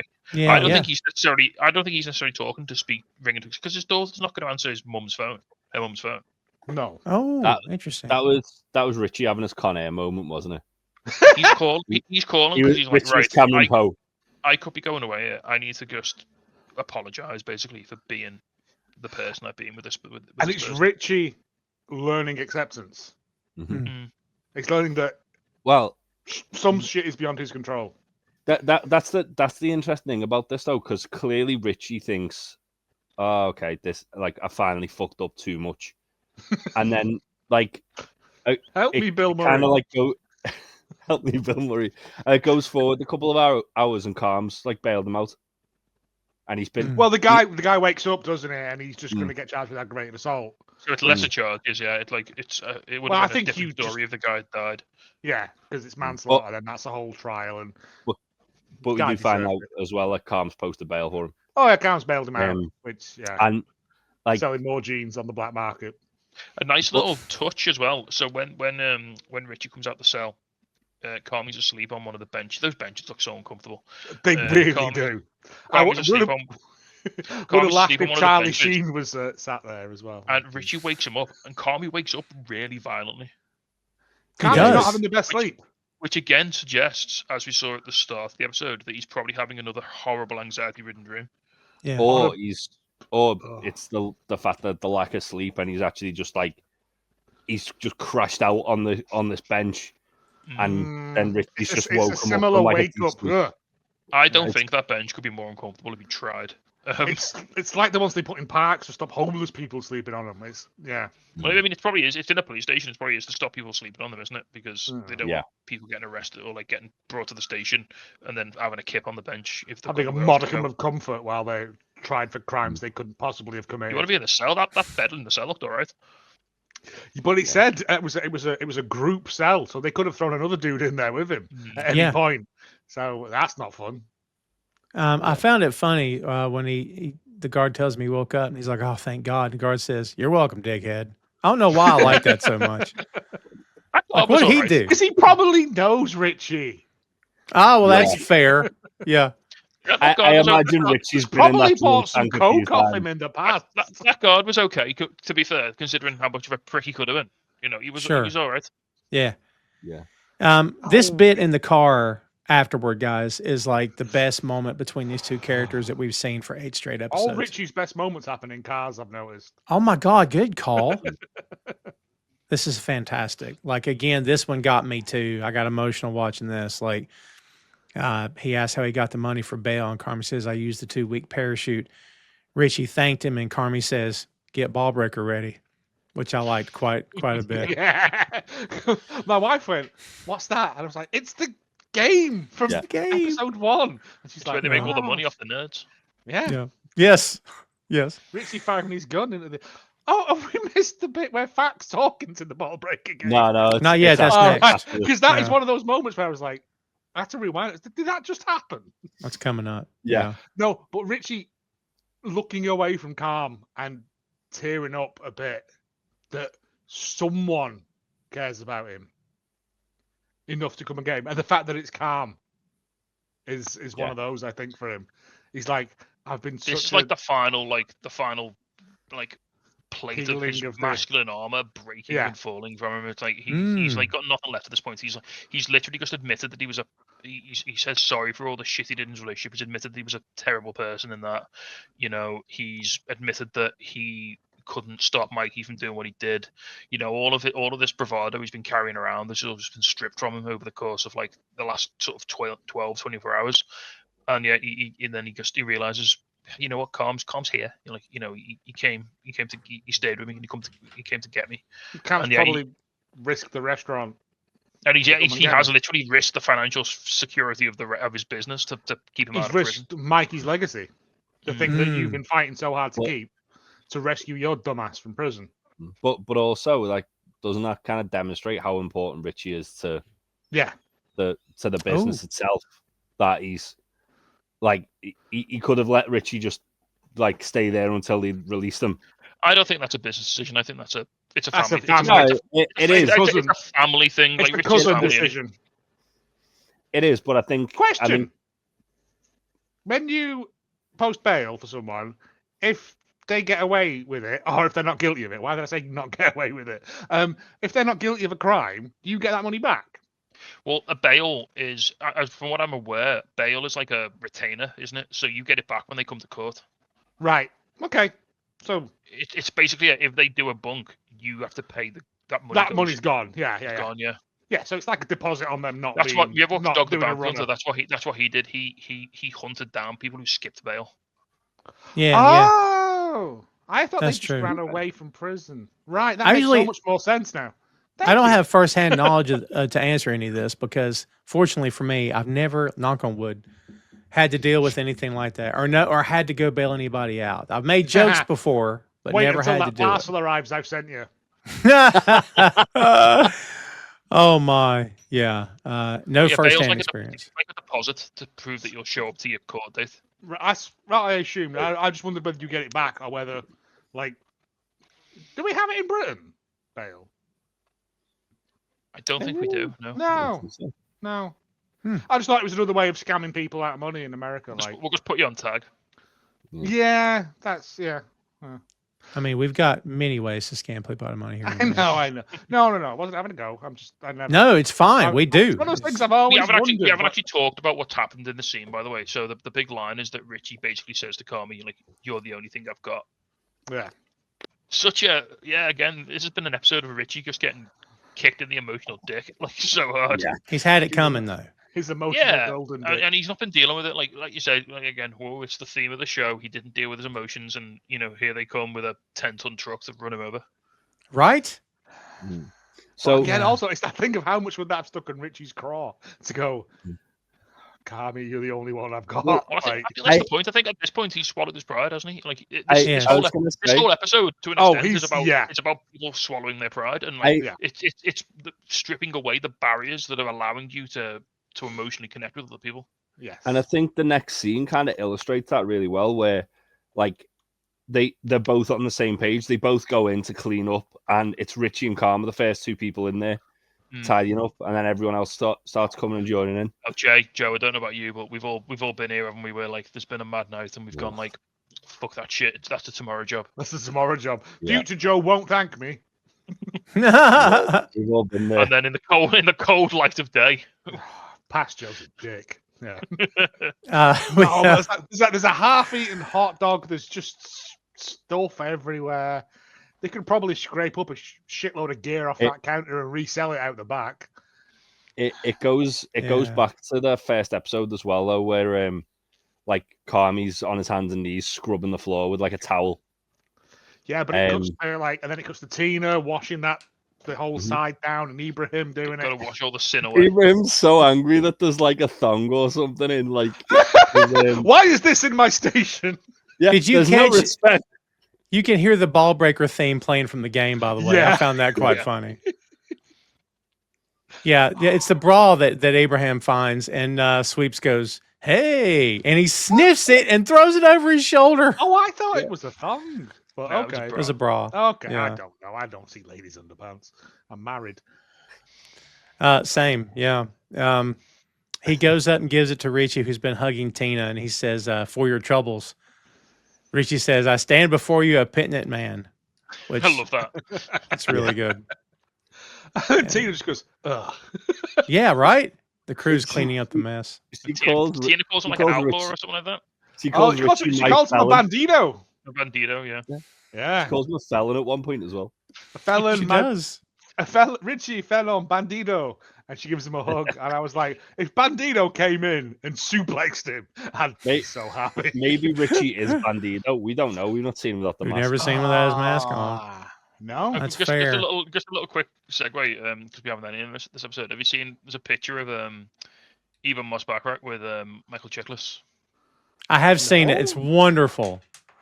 No, yes, because he's like, here's a thing that happened. I think is what Chiklis wrote. It's fantastic. Yeah. The commentary was just and another thing. Another thing. That's it. Yeah. That's really good. Chiklis is a class act, man. I like that guy. He was the best thing in those first two Fantastic Four films. I thought he was great, man. Those movies. He's the only thing in those two Fantastic Four films. Hey, look, that first one is, apart from them trying to whitewash. Welcome to the surprise 6M Fantastic Four podcast, guys. We're here. Welcome. Yeah, we like to cross brand. Apart from them trying to whitewash Jessica Alba, which felt all kinds of wrong. Let's make her look like a white girl, right? I think that first movie gets more hate than it deserves, honestly. The second one I'm not crazy about. Dog shit, but the first one actually, for the time, is passable. Yeah. I think so. And shout out RIP to your man who played Dr. Doom. Yeah. Yes. Julian McMahon. Thank you. God, I was trying to call him John something. He was a good actor too, man. He's a very good actor. Really good actor. Welcome back to the Bear Mode show, kids. Apologies for that. This is where it was getting heavy. It was. And no one's mentioned the Roger Corman film, and I'm disappointed in all of you. We're trying not to talk about that Roger Corman film. It's a brilliant piece of nonsense. Or the Arrested Development subplot from like the really bad season. Oh, we don't talk about anything after season 3. the only good thing is Tobias being on To Catch a Predator when he comes in dressed as a thing, going, "Sweetie, Daddy needs some help getting his rocks off." Yes. Oh my God. That's the only good thing about it. Yes. Uh, But anyway. We have completely lost the narrative. We do that from The time to time. episode's 40 minutes. It's too long for us to maintain. This is right. This is fact. This is the moment we talked about. He's talking to the ball breaker game. He asked one of the characters, "Do you ever feel sad?" He's like, "Of course I do, Neil, but I don't talk about it. I keep it all inside. Helps me beat the shit out of people." In fact, says, Okay. "I get it." Do we know the voice? Because I know the voice. Oh, no. No. It's Paul Rudd. Is it? Wow. Paul Rudd. Isn't that great? Excellent. I mean, Paul Rudd would turn up at the opening of an envelope for coin. It's I true. imagine. It's true. But also, I never would have put that together because it was, again, I rewound this twice to watch it because I was like, is this a bit? Is Fack having a breakdown? I thought it was like a fever dream or something. Or is it a thing that character says and he's just been there that much he knows? He's just doing bits to them. I don't. It doesn't matter. It's Fack anyway. Fack's in the episode, everyone. We see Carmy's dreams a lot. What are Fack's dreams? That's what I want to know. Oh, Do you know what I mean? We're not allowed to see that. Oh, I wait really want to wait until we get into the rest of the facts when the other facts show up. That's when the yes. Council of Facts. the Council of Facts. Oh, Yes. You Jay, you don't even know, Jay. You don't even know. I think we all pick one hint of something that happens next season for the recap thing next week. And Oh yeah. I'm picking Council of Facts. Well, damn it. it took mine. So Tina asks Carm when Sydney is coming in. He says he'll be handling her prep, and she tells me, "Better not fuck it up." He says, "Yes, chef." And she says, "By the way, if you ever try that shit with me, I'll fuck your ass up," which I really liked. He just says, "Heard, chef." Heard. Yeah. And by the way, I don't want to miss here when Marcus comes in. And it looks like it was really tough for Carm to apologize to him. Like he just gives him the dude throwing my head up at you, and Carm just looks at him, then he walks off. But then he comes back and apologizes for what he said. I thought Carm got shouted over. Maybe he did. Even him shouting briefly and distracts him. Oh, I see. Okay. It looks like the moment's gone and they're not going to have that conversation. But then Carmy, because he's grown as a person, comes back and actually engages and does the work and has the conversation. That was really good. I enjoyed that. So I think what's a really nice, like obviously it is literally from one episode, but we talked about it. It's important because we talked about how bad a leader Carmy was in the last episode. Yeah. In this episode, he's a fantastic leader at times where he obviously does this with Marcus. He then extends the olive branch for Sydney to come back. And again, it's we were saying like Marcus and Sydney both handled this kind of shitty, but as a manager, Carmy, who was also realizes he was in the wrong to a degree, Carmy's done the right thing here and he's been brilliant as a leader. Yeah, we don't know if he would have contacted Marcus the next day or whatever. And also, Marcus has no formal training. He's not going to be able to go and live his patisserie fantasies in another shop. So I think he may have had to eat a little bit of humble donut and come back. I think Marcus says to Sydney, doesn't he? He learned so much from her and Carmy. So he realizes what this opportunity is. He, as you say, he's not going to get that. But remember, before this, he was working in a McDonald's. Yeah, he was. He's not gonna get that kind of opportunity to No, really funny you brought that scene up, Jay, because that's about to become really relevant. Yeah. Yeah. Yes. So the guy shows up at the door. First, Carmy announces they have the River North Festival. Everyone's doing extra prep. He finds a small book with measurements in it, and we don't know what's going on. We assume it was Mikey's. there's a delivery at the front. It's 200 No, that pounds. was no. The No, Bucky that finds was it's Sydney's recipe for the. Sydney's. For the Yeah, there's no way is that it? Mikey's book wouldn't be. He scrubbed that kitchen from top to bottom. He would have found that It's book. Sydney's. That's It's fair. Sydney's recipe book. It's Yeah, specifically, yeah. it's specifically For the the risotto. recipe for the risotto and the short rib. Well done. Yeah, that's really cool because again, she does show up in a few moments. Shows up, so everything comes back around for sure. There's a delivery at the front. It's 200 pounds, but it's pork, and they don't need pork. Guys, like I was the delivery guy, right? And Carm takes it anyway. Classic delivery man. What do Your I fucking care? Problem now, mate. It's just what's on the van, mate. It's all I've got, Yeah. you know. Sign it, don't sign it. I don't care. Yeah. Take it up with Lou, I think he says, isn't it? And Yeah, that's, yeah. you know, Carm takes it anyway. He goes Well, in the cooler, and nothing is that prepped. bit- Are we surprised? that bit Nothing's prepped. No. I don't think it was the fact that nothing was prepped. I think there was nothing in there. So he's like, There's no beef. there's no It's beef. true. So He I looks, assume he looks in. He looks in. he like looks the- in because the beef again, my trays. wife was like, "Why is he looking in there?" And I'm like, "Cause he's seen what they've got in. He shouldn't have had his cooked meat on the bottom shelf as well." But whatever. Yeah. Depends what they're using each side of the fridge for. It's fine. But It's heavy. There's probably a health and safety thing about manual lifting. well, after all the veal stock got tipped on Sydney that time, yeah, it's probably best not to have heavy things out. But it's the fact that he stands in there for like 30 seconds, and he does the freezer moment that we've talked about in the past, and goes and back outside. It's just one of those things of like everything's getting too much. Just take a moment. And it says a lot that this in the first episode, like we saw, this would have been a whole subplot of oh no, they've got no beef, everything's ruined. But Carmy's just able to deal with it. We don't see how he deals Okay. with it, but he's just We'll able just to do deal with it. we'll now. just do pulled pork today. I mean, you say that, but then he kind of just like he kind of like goes into a bit of a fugue state, doesn't he? Where he like just pulls out a cigarette and tries to light it on the stove, and then Here we are to the big scene. Yeah. So, Tom, do you want to walk us through this scene? well, wait there. Is this before or after the fucking Richie scene? Before what now? Is the stove catching fire before or after the fucking Richie scene? Oh, it's before. Okay. Yeah, right before. Yeah, Carm is taking a moment. We see the kitchen is still a mess. We see flashes of the bills again. The music is building as it does when chaos is about to erupt on this freaking show. And then, he pulls a cigarette out. I always see that moment. You know that when you get it's that music building. It's like a kettle about to whistle, isn't it? It's like Oh my I see that as like God. when you get that that like tight knot of anxiety in your chest and it sort of tightens and tightens and tightens. Like that's what it feels like to me. Like when Yeah. you're in work and that happens. It's They do like an excellent job in this show. it's like in Ted Lasso when he gets like the white noise when something bad's about to Yeah, happen. yeah. Mm. Yeah, and he Starts starts ringing doing bells. that. Yeah, good call. Yeah. And it's again, things are growing. And then when he pulls that cigarette out, man, I'm thinking, have we learned nothing, Carm? Did we learn nothing from that health Well- inspection? Like, what? Again, it's like he's forgotten where he is.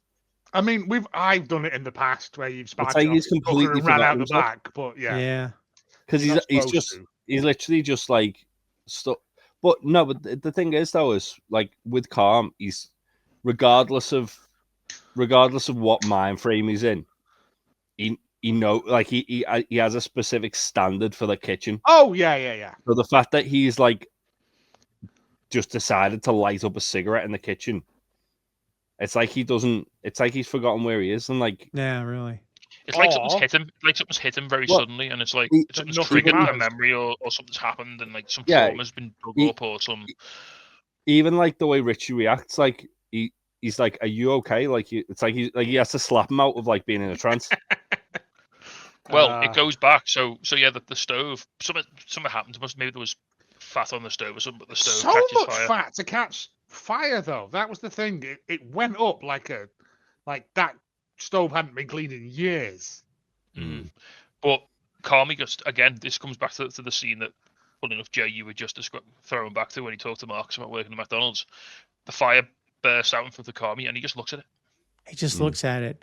It's But like that also dream back through sequence. His dream sequence, yeah. And it's like he Yeah. said, like that time he started the grease fire after he won Best Young Chef, and he's like, if I just again we had it at the start of the episode, Mikey's voice to Watch Carmy, it burn. burn it down.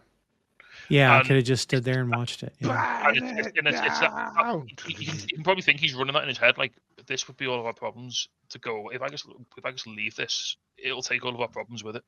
And we can hear the bear growling as the fire's going on. Mm-hmm. You can hear the bear growling. That was such a nice touch too. Yeah, Tina Sweeps comes in. They put it out. When Richie grabs him again, I'm so proud of Richie. This guy is really becoming a real person in front of our eyes. He smacks him, but not like, let me get the crap out of him, but enough to shake Not him like awake. Airplane. Yeah. Yeah, and he's like, no one really knows what to say. They don't know what to say to him. And Karma's really struggling. He goes to the lockers. He's sitting there. Richie joins him without saying a note or saying a word. He pulls the note from behind the locker. This was back from episode 2 when he found it. Richie's moved the note, hasn't he? He has moved the note because this was in the kitchen where he found it, It's right? behind like the stove. Yep. No, Yes. it was always behind. No, it was always in the locker. Are we sure? It's Because always I behind thought he the moved it lockers. too. It was No, in the no. locker, but last week, actually, last week when Sydney's getting changed, it's not where it should be. Mm. So I think Richie moves it depending on I how he's feeling at that point. I thought it was behind like a prep station or something. I did No, too, so- actually. No. Richie finds it when he's fixing up. There's something wrong with the lockers, and he's fixing it, and he finds it or something like that in an earlier episode. Yeah. Interesting. I like the idea of him moving it though, because it's like he's contemplating it, but then he can't.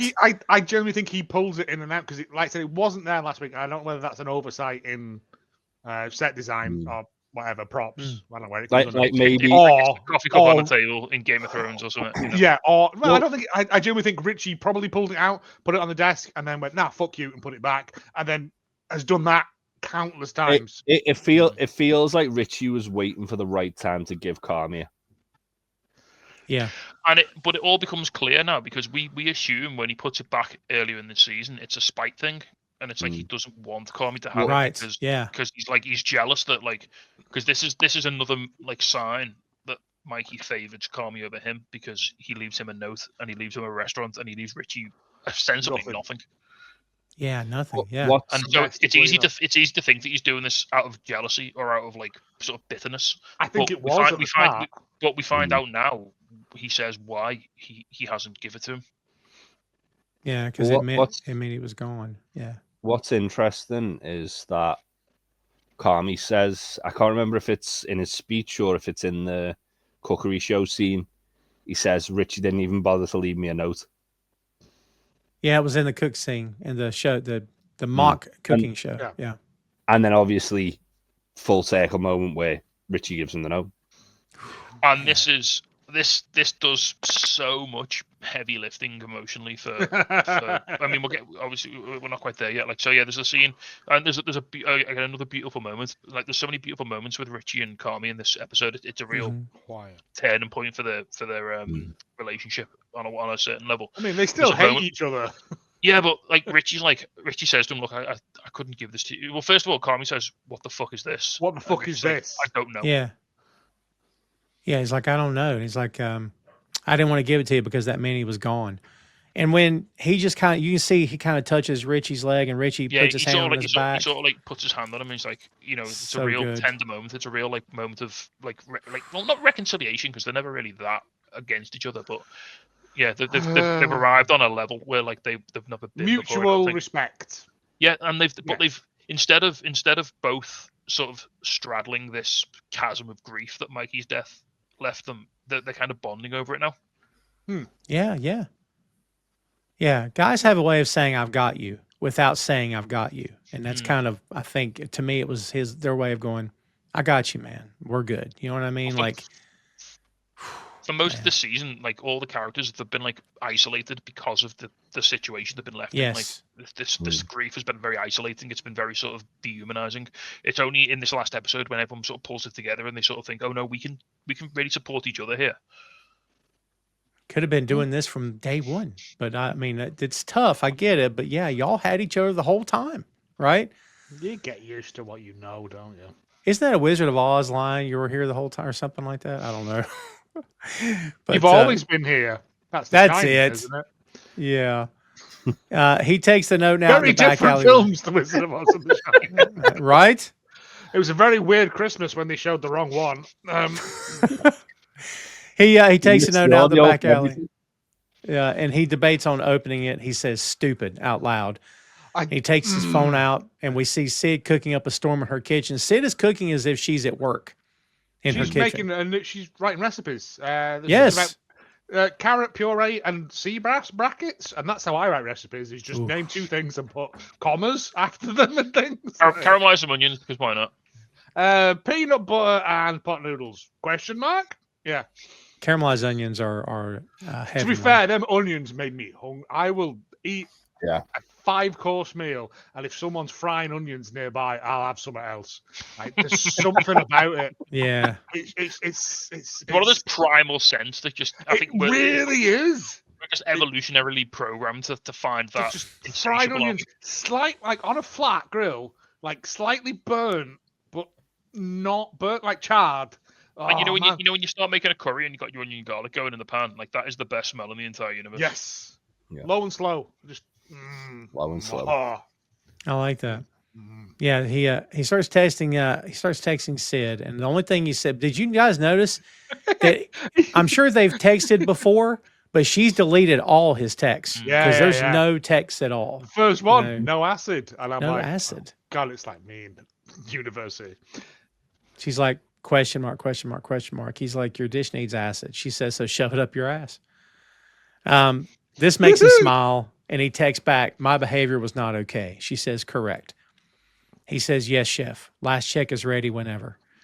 And that's when he opens the note. It only says, doesn't it say, I love you, duck? I love you, dude. Dude, I thought it said duck. I thought, is there a nickname we don't know about? I love you, duck. Hello, duck. I thought it's a duck as well, to be fair. No, it's dude. I love you, dude. I thought there's another nickname we didn't know about. He's got called The Duck and the Bear. It's not a children's TV show. Listen, that mate, would be fun. His family were fucking killed by the mob. He lost his mind a bit. He's living in like some unit off in like an old abandoned building. Oh, yeah. A man rips his mum's pearls off and he becomes the duck. Yeah. The midnight honker. I didn't take it that far. That's Good geese. Lord. That's geese, anyway. That is geese. I'd like if there was a theory for like the way there's the whole Breaking Bad thing where Walter White goes into witness protection and becomes the dad from Malcolm in the Middle. I'd like if there was one where Mikey just faked his own death and become the Punisher. Oh, that'd be great. Give me time. Give me time. Jeremy Allen White has a breakdown. Carmen has a breakdown and becomes the middle child in his functional family. Yes. He was on that show for 12 years, by the way. Malcolm in the Middle is a treat. If you not Malcolm in the Middle, I was talking about Shameless. Oh. Yeah, we're talking about Jeremy Allen White. The US Shameless, which is one of those US remakes that's actually pretty good. I tried it. I couldn't. It's not as good as the British one. I couldn't appreciate it. It wasn't for me either. Yeah, Malcolm in the Middle though is a delight. I love that show. It's coming back, isn't it? Bringing it back, man. It's coming back. I know. We've talked about that. We've talked about this before. Doing it because he's like a professor now or something. I don't know. Yeah, and also Frankie Muniz doesn't remember any of it because he got brain trauma from a car accident. From race car driving, yeah. Yeah, oh, wow. He doesn't remember any of the Malcolm in the Middle he done, so it's all new to him. He's having to watch it all to figure out what his character's supposed to be, and I'm like, I wouldn't. Man, the more you know. That's crazy. Finally, he opens the note, and then it says, I submit it says, I love you, duck. And then he says, let it rip. Carmy's upset, and he's crying at this, and he just says, fuck you. It's on the back job. Because this is it. This is everything he's at the start of the episode. This is everything he wanted. Yeah, this is it. It's a good job at the start of the episode. He explained the let it rip thing, meaning face your fears, go into it 100% like that. Because otherwise, I'd be thought that's farting, isn't it? But in that monologue at the start of the episode, he said like everything he did, all of the trauma he put himself through, all of the horrible kitchen work he did, all the like horrible shifts. My skin was dry and greasy at the same time. Dry and oily. Oh, I know. But it was all because he wanted that love and that like sort of acknowledgement from Mikey that he thought he was never getting. And it turns out it was there the whole time. Again, they just had to communicate better. You know, Who'd have thought? But was it? Or did Mikey keep him away to protect him? Mikey kept him. I mean, Mikey kept him away because to protect him, yes, but also he didn't want him to see what he'd become. He knew that that's not the version of him he wanted his brother to see. I think. Just we missed it. There was a point of the monologue where Carmy said, like, I shut people out of my life, and it got quieter. Yeah. That was during the. Yeah. So I think it was a two-way street. So I think. Yeah, 100%. I think Carmy starts by because he's got a bit of an obsessive personality. Really, yeah. I think Carmy gets so deep into this because he's chasing perfection. He literally said, I want to work at the best restaurant in the world. I want to be the best chef ever. I want to destroy my competition. I want to take down all these people who are staging in the restaurant. And I think he basically lets work take over his life to a point where he, like, by the time he's ready, by the time he even thinks about talking to Mikey and letting him know how he's getting on, Mikey's already past that point where he knows he's beyond saving and he doesn't want Carm to know what he's like. I genuinely think it's column A, column B. I think both of them are just so stubbornly trying to keep each other apart that no one's prepared to make that first move. I think a lot of it's like sibling rivalry as well, though. Like if you look at like in I don't think it's rivalry. I think it's protecting him. I was thinking like with Carmy's side of it, where in the Carmy's trying to prove where he says you wouldn't let me work in the kitchen, so I set out to become the best chef I could be. I'm a better chef. But I wouldn't say it's a rivalry because I don't think Mikey would ever consider. Because Mikey always knew Carmy was destined for more. Like that was the point. Like he thought he was too good for this. And was it like, said it in the way Carmy couldn't see it because Carmy he's not letting me do this. But what Mikey's saying to him is, no, you're better than this. You should go and do something on a higher calling. Yeah, but that's what I mean. Like Carmy's like driven by spite the way he's done it. Like he's not done it. He's not done it because Mikey said you're too good for this restaurant. But Mikey's also not said that. Vicious cycle. So Carmy's like initial spite. Carmy's initial spite and like his initial desire to prove himself takes him out of the situation, takes him away from his family. Yeah. And he buries himself in it. That then maybe reflects back onto Mikey and puts him in that position where he feels like he's hopeless. And obviously there's other factors, the financial pressures. I don't know. I genuinely think this was Mikey's plan all along. But it's a horrible like scenario where like one knocks onto the other one, and the sort of the tragedy here is they never managed to get back on the same page, and it takes literally Mikey's death to bring Carmy back, and it's like the next time he sees him, he doesn't even go to the funeral, like he doesn't even go to his brother's funeral. No. Yeah, on the back of that card is a spaghetti recipe, and I almost let this slip in our spaghetti recipe. Yeah, I almost let this slip in our first episode to Jay, and everyone's like, stop talking. But so the recipe is 10 cloves of garlic, basil steeped in oil, San Marzano tomatoes, 2 small cans because the smaller cans taste better.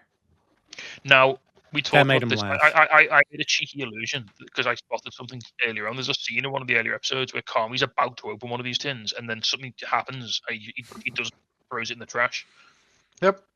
Oh, that's right. Oh my God! What a different season this would have been if he'd have opened that tin. Right? Wait, so he throws it in the trash. All the shoulda couldas, yeah. Yeah, because he's literally he's basically cracked when they're arguing about the spaghetti. I wonder. Yeah. Well, how much was in there? Do you reckon? About 1,000 maybe. Most of them seem to contain between $1,000 and $3,000. Wow. So, because he cracks the tin and he's about to open it, and then he has an argument, and then because the tin's open, he's not going to use it immediately because the tin's been opened and it won't keep. He just bins it. Yep. But without fully opening, he literally just cracks the seal. And then looking down the invoice book, everything on that book is between $1,000 and about $3,000 that he's been squirreling away every week, month, whatever. Yeah. This is where Abraham tells Tina that in Somalia he is the grill master. She tells him, "Shut up, you old bitch." Can we talk about the second fact scene as well? It's so good. It's so good. Yeah. They're trying to fix the facts, because I love fact. Like, does fact have any kind of skill, like handyman skill, or is he just that guy who's got a screwdriver that you know? You'll just have a go. He's just Yeah. hanging about. Like, Well, Have a go, he's have a trying go. to You fix- think, I'll have a look. I'll have a look at that. Yeah. He's trying to fix the soda machine, isn't he? trying to fix the soda machine because Yeah. the streams are conjoining and something. Yeah. And I was like, are we doing Ghostbuster Bill Murray bits again? Hope so. Everything. So much of Richie's humor is based on like 80s films, aren't they? You know, it's like, Yeah, but he's Specifically, Richie, Ghostbusters. but Richie launches into him and he's like, we're trying to give you an opportunity here, a chance. We're trying to give you a job. And then Fack, realizing that he's got nothing, just goes, so you got stabbed, didn't you? And you just shook it off. It was really manly. And Richie just goes like, yeah. It's so good. Like it's pretty Yeah, dope. Look pretty cool. The way he goes, that's pretty cool. That. It's like you just walked it off. It's pretty tough. Richie's like, no shit, it was. Yeah. Real straight face. And I'm like, oh, that's not the first time Fack's done that. Like, he knows how to But- put to Ricky up, doesn't he? He knows that's got exactly how to, ammunition in that for Well, months. Yeah. as well, because obviously in the previous episodes, where like Richie was like just fucking with Fack while Fack was trying to fix the toilet, and you can tell Fack realizes because Richie's starting to like needle away at him. You can tell Fack's like, oh fuck, here we go again. Yeah. There's, by the way, there's no music, there's no noise, there's no chaos. Prep is continuing. There's no rush.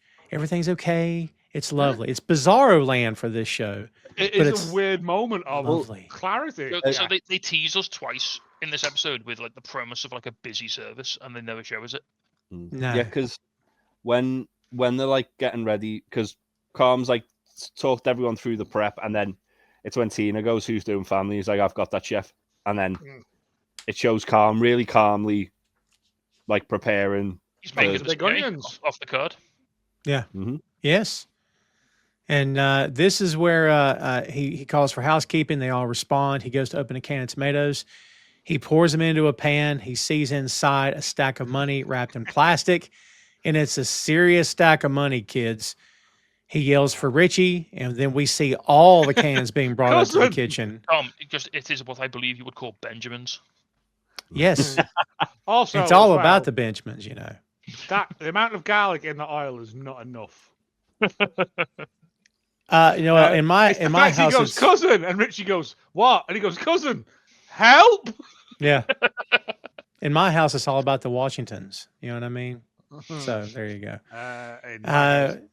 We hear "Let It Down" by Radiohead, and this song Down. continues throughout throughout the entire rest of the episode here. And there's piles and piles of cash. I mean, it's everywhere. Sweep says, "You're It's rich. that You can bit where finally." they all come out carrying Yeah, tins. Everyone in that kitchen has got. And then within Holding seconds, these. they're all there's a little jump cut, and within seconds they're all great. covered in like crushed tomatoes. There's shit tomato. up the wa- It's yeah, up on the clock. walls. I How'd love, he get a up there? Dexter, like a Dexter kill room. Yeah. I love the way though, like it illustrates when Carmy gets the first couple of tins. There's tons of tins of tomatoes here. That Oh they're yeah, just yeah. sitting on. And They're all, not- even my wife went, "Oh, they've all got the name of the electrical company written on them," and I was like, I didn't even get on. "Well, Yeah, What? on I didn't get the product code on the bottom of the can. on the it's label KLM. as well." It says as well, Yeah. but yeah, Ah. yeah. KLM, Yeah. it's KLM. So based on the ledger that we saw before, there's about just over 300 grand. Was the final figure? 330, I think it was. Yeah, because he borrowed 330 from Cicero. Yeah. Well, as they're counting it out, Richie's got a big old school calculator that he's bashing away on as well. Yeah. And, Sweep says, "Yo, Richie, you can finally get a new CD for your car." I like that line a lot. But again, this is one of those beautiful unifying moments. That fuck, this is, and this is what brings them together. This is like, okay, we could do something with this. But then this also leads on to the thing of, was this Richie's plan all along? Mikey's. Mikey. Was this Mikey's plan all along? Was that Well- he knew he was spiraling. He knew he was not long for this world, and I will set my he's- brother up with a thing that he always wanted.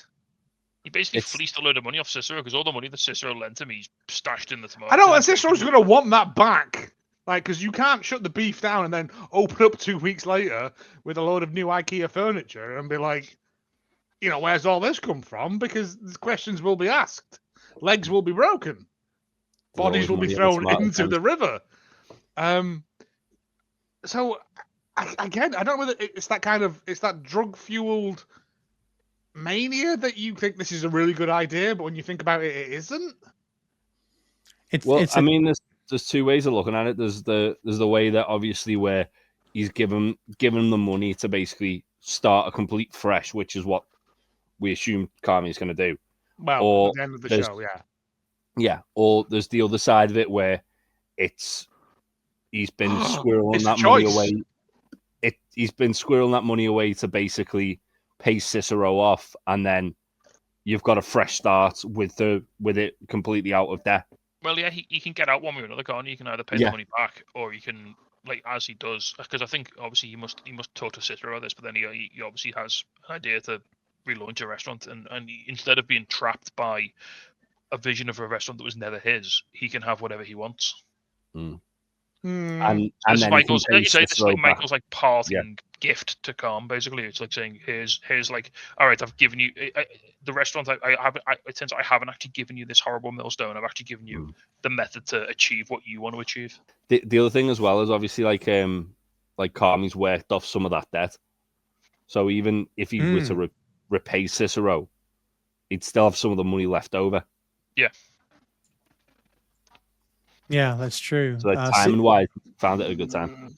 And also timing wise, Sydney comes in with perfect timing here. It's great because she's like that look on her face. To be fair, it looks like a cow's autopsy. Like there's just red everywhere. But she's just coming to pick up her last paycheck, and all of a sudden it's like, oh, we're doing a new restaurant. All right. I don't know whether she did. Like, we'll never know. And also, I'm thinking about this now as well. I don't know enough about Mikey. I don't think knowing it all that I do know whether this was his plan all along was to. It's not important. I'm just thinking ahead. But yeah, Sid comes in, and the first thing Richie goes is get a tin opener and join in. Like yeah, it's like Sid, what are you doing? Just standing around, get a tin opener and join in. Yeah, and I like Tina lit up when she come in and called. Did you notice that Tina called her chef, not Jeff? Yeah, she did. So that was nice. And then Carm doesn't say, "Hey, you want to do a new restaurant with me?" He just says, "Family style, 2 tops, booze." She says, "Danish design, menu tasting at the bar." Then he says, "Window on the side." And she says, "For sandwiches." And she says, "Okay, what do we call it?" And that's when he goes outside, looks up at the beef sign. We get a shot of the kitchen. All the cans have been opened except for one that's under the empty rack. Did we see that? There's one under the rack not been opened. I don't know whether it wasn't open or whether it was just rolled out. Well, maybe it did. Maybe it did. Yeah. He hangs a sign that says, "The beef is closed. Thank you for your patronage." And at the bottom, the camera pans down. It says, "The bear is coming." Yeah. Dun, dun, dun. They're all sitting down. They're all sitting down at the table. By the way, Sugar and Pete, it warmed my heart to see Pete there. Oh, Sugar and Pete and Chester's there, yeah. Chester's there, and I'm like, this was the bit that really got me. Yeah, because I'm like, this is Mikey's last gift. Is them sitting having one big they're all just chatting too. Like, I think was it Richie's like, and then your grandfather died, and they're laughing about it. Like it's one of them good meals where you just Richie's holding court. You see that like these are people who at the start of this series, they were all defined by their grief and their loss of Mikey. Well, and now, as we said before, now they're finally like they're bonding together over it, and they're sort of supporting each other. And hey, maybe that was that's all they needed to do all along. But hey. Well, when you look at like the earlier episodes as well, they're never all sat together around the table. They're all sat at different tables, or they're sat off in like groups. Whereas this is the first time they're all in one big group. We're finding a fuckload of money in Thematic can do for your. That'll brighten your day really quick. Sugar is in there eating, and Sugar wouldn't even go into the building at the start of the season. Yeah, but I'm sure your phone would say we found $300,000 of cold cash. Yeah. Oh, great! I'm not going to get bummed by the tax man. Sweet. And you've made spaghettis. Even better. Well, the last bit is what gets you, because Carmy, as they're going around the table, and Carmy just looks up, and you see Mikey who looks over his shoulder and smiles at him, and that one got me as well. So that got me too. Whew. And that's Before we We finish, Fade to Black. can I just talk about the song "Let Down" by Radiohead plays throughout this whole scene. It plays over the credits as well. Obviously, we've talked a lot about the music, and the music's always really good, well chosen. It's very carefully chosen. So I actually did a bit of a dive because I'm a bit of a Radiohead guy. I like a lot of Radiohead. So this is from the 1997 album OK Computer. Apparently, according to Tom York, the lead singer and the chief songwriter, the lyrics are about a fear of being trapped. Oh, interesting. Specifically, he said, it's about that feeling you get when you're in transit, but you're not in control of it. You just go past thousands of places and thousands of people, and you're completely removed from it. There's a specific line in the song, don't get sentimental, it always ends up in drivel. To which Tom York said, sentimentality is being emotional for the sake of it. We're bombarded with sentiment, people emoting, that's the letdown. Feeling every emotion is fake, or rather every emotion is on the same plane, whether it's a car advert or a pop song. York felt that skepticism of emotion was a characteristic of Generation X, and that it informed the album OK Computer. Interesting. Tom York's a big mad-eyed weirdo. So, but a lot of the themes there of dealing with emotions, of feeling trapped, of feeling like like you're not in control, like informs like Richie feeling that like everything's passing him by. That we've discussed like the bear feeling like a trap that everyone's sort of stuck in. We've talked about like the sort of relationship people have with their emotions, and like the sort of there are characters who are like over emotional, there are characters who aren't emotional enough, and yeah, it all sort of comes together in the way that this song sort of portrays everything, which is kind of cool. That's well said. Yeah, it. Again, like we like you said, we've always talked about the soundtrack of these shows, how it just plays an important role. Like it just sets the tone of a lot of these scenes and these characters as well. I mean, I got to be honest with you guys. The minute that I saw this ending, I was on the same page with y'all. It's like, well, if they'd stopped at this, I think I would have been okay with that, because then you could just let your imagination write the rest of the story and say, well, I wonder what it would have looked like when they opened their new restaurant, and I bet they did this, and I'll bet he did this and said this, which it's great that it came back, but I thought it was a heck of a way to end this season, man. Fantastic. I genuinely think, I don't know, I genuinely think it was picked up for a second season before it even aired. Like, it got shown around to They probably the higher up people who probably would have been decide written before it got renewed. But again, it never occurred to me until Tasty said it that like it could have ended there and it would have been sweet. It would have been one of those beautiful things that exists. Like just one season, like Firefly. You know what I mean? Like just one season and it's done. Could have been more, except with less wrong-uns. Yes. There's only 2 wrong ones in there, I think. It's still a few, and one of them's the bloody director. Yeah, that's nearly like 50% of your cast. Yeah, but yeah, it's a lovely way of rounding it out. It's a nice ending. It is. Everyone's kind of at peace, and yeah, it's beautiful. Like genuinely, the ending bit of it always makes me smile. Just that bit where he looks over. Yeah, and I don't think it's him sitting there doing it. I think it's a weird flashback to them cooking. It's done like a flashback. Yeah. And it's just it's not him seeing. No, he's not having a moment. It's just him like remembering good times. And I like, think seeing all of his friends like around the table sharing a meal brings him back. The last gift I will give you is this. Yeah. You've had the cash. Now deal with the heartbreak. Yeah. That trope of seeing a dead character but it's not real. It's just like, I'm so tired of that trope. I've seen too many shows. Only Murders in the Building's doing it, and I hate it. Oh, is it? It's such a divide. I mean, I guess it's whatever, but like, oh god, it gets on my nerves. I like the first. We got burnt out on season 3. Oh, I love the show. Don't get me wrong. It's just they're doing that with Steve Martin's character. I can't remember his name, but it's so earned here because Mikey. Sure. He hangs heavy over this entire series. Like, he does. He's like there's a line, there's a song. I'll send you a link to it. There's a song that I'm a big fan of, and it's about dealing with a person's passing, and there's a line in it which is he's still hearing everything, and it's about how like someone who's gone can just linger over a setting and over a that building, which is and this whole episode, I'm not going to go as crass and say it's haunted by Mikey, but he permeates the entire season, like his presence, and this feels like putting that finally to rest.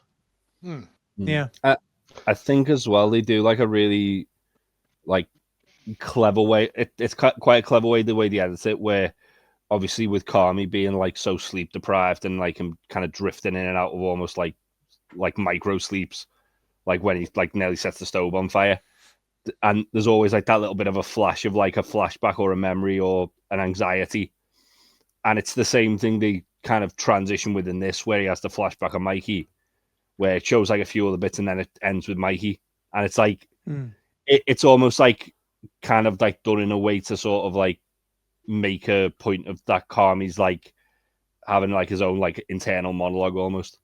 Opening shot of the season is the bridge, where we now know where Mikey shot himself, and the last shot of the season is Mikey smiling.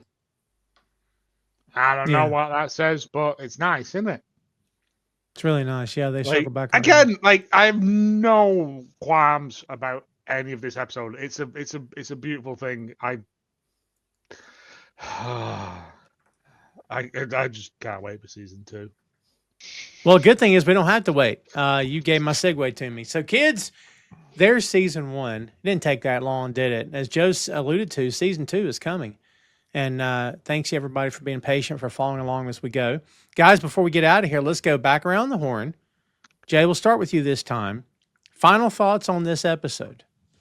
Wow. It was a roller coaster. I think it was, as I said at the start, and this was the best episode of the season for me. It was just brilliant. From beginning to end. It took you on a journey. It was just excellent.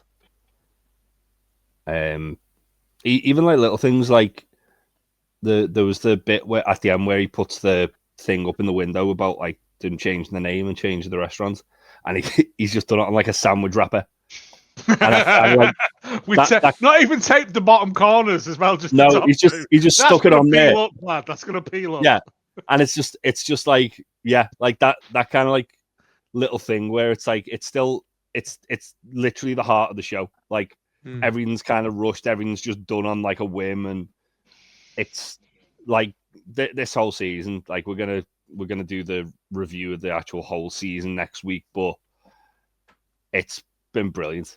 It's just excellent. Oh, I'm so glad. For sure. Joe, what do you think? Talking about this now, Jeremy Allen White absolutely acts his socks off in this episode.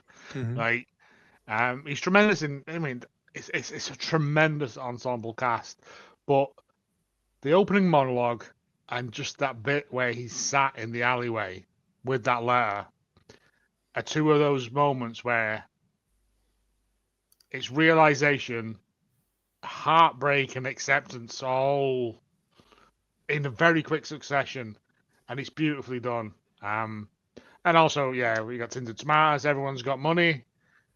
Are they going to spend it on Richie's new CD car player? I hope so. Are we getting Danish furniture and a window for sandwiches? Shouldn't they have to give it all to Cicero to pay back the loan? We don't need to will they give it all to Cicero? Yeah, before he goes all Dr. Octopus on him and comes at him. Like, we don't know. Like, also, the fact that they have to go a window for sandwiches. Why would you throw away the sandwiches? They're the thing that have kept you afloat for years. That should never have been in contention. That's just me on a business plan. Remember the OGs, Joe? Well, I don't know. I think the window teachers, for sandwiches, doctors. We're just naming professions now. Yeah, the window for sandwiches though, that gives them the whole. They're sticking to the roots. They're still doing that. Richie's happy with that. You'd think, yeah. If they do, it's a takeout window for just you wait. Oh mate, it gets so good. I want Richie hanging out that window, smoking cigarettes, handing people sandwiches. No spoilers, but that sandwich window leads to one of my favorite scenes in season 3. Oh, yeah, there's a lot more to come. For And sure. we'll get there. I don't wait. What do you think, Tacey? Yeah, I mean, in an era we live in now where so many shows fluff the landing, and like we've had disappointing finale after disappointing finale after disappointing finale. This episode caps off what is probably, like you said, Tom. If it ended here, it would have been considered one of the all-time great one-season wonders of television. And I think it is still one of the greatest single seasons. I mean, two. We can talk about two when we get there. But I think this is one of the. We'll talk about it more next week. But it's one of such a good single season. It's almost. I know the show continues, but this is like a curtain down on the beef. Like, we're not going to see the beef again. It's gone. This is. Are you saying it's a beef curtain? No. No, don't like that. No. Ah. But no, this draws this chapter of the show to a close, and it puts, because the in this it's like when you watch The Wire, the way they present The Wire is that Baltimore is actually the central character, not any of the actual human characters. The city of Baltimore is the central character of the entire show. In this first series, the beef is very much the central character. The building, it's crucial to everything that goes on. It's like I think I compared it to Silent Hill earlier in the review, didn't I? Wow. Maybe not quite as insidious as Silent Hill. There's no one running around chopping people up, but it's the last time we'll see this character, as in this restaurant, be featured in the show, and it does such a wonderful job of sending it off. Did you say beef featured? No, Joe, stop cheapening my. I'm trying to have an emotional hook here. Stop cheapening it. No, I'm going to cheapen it all.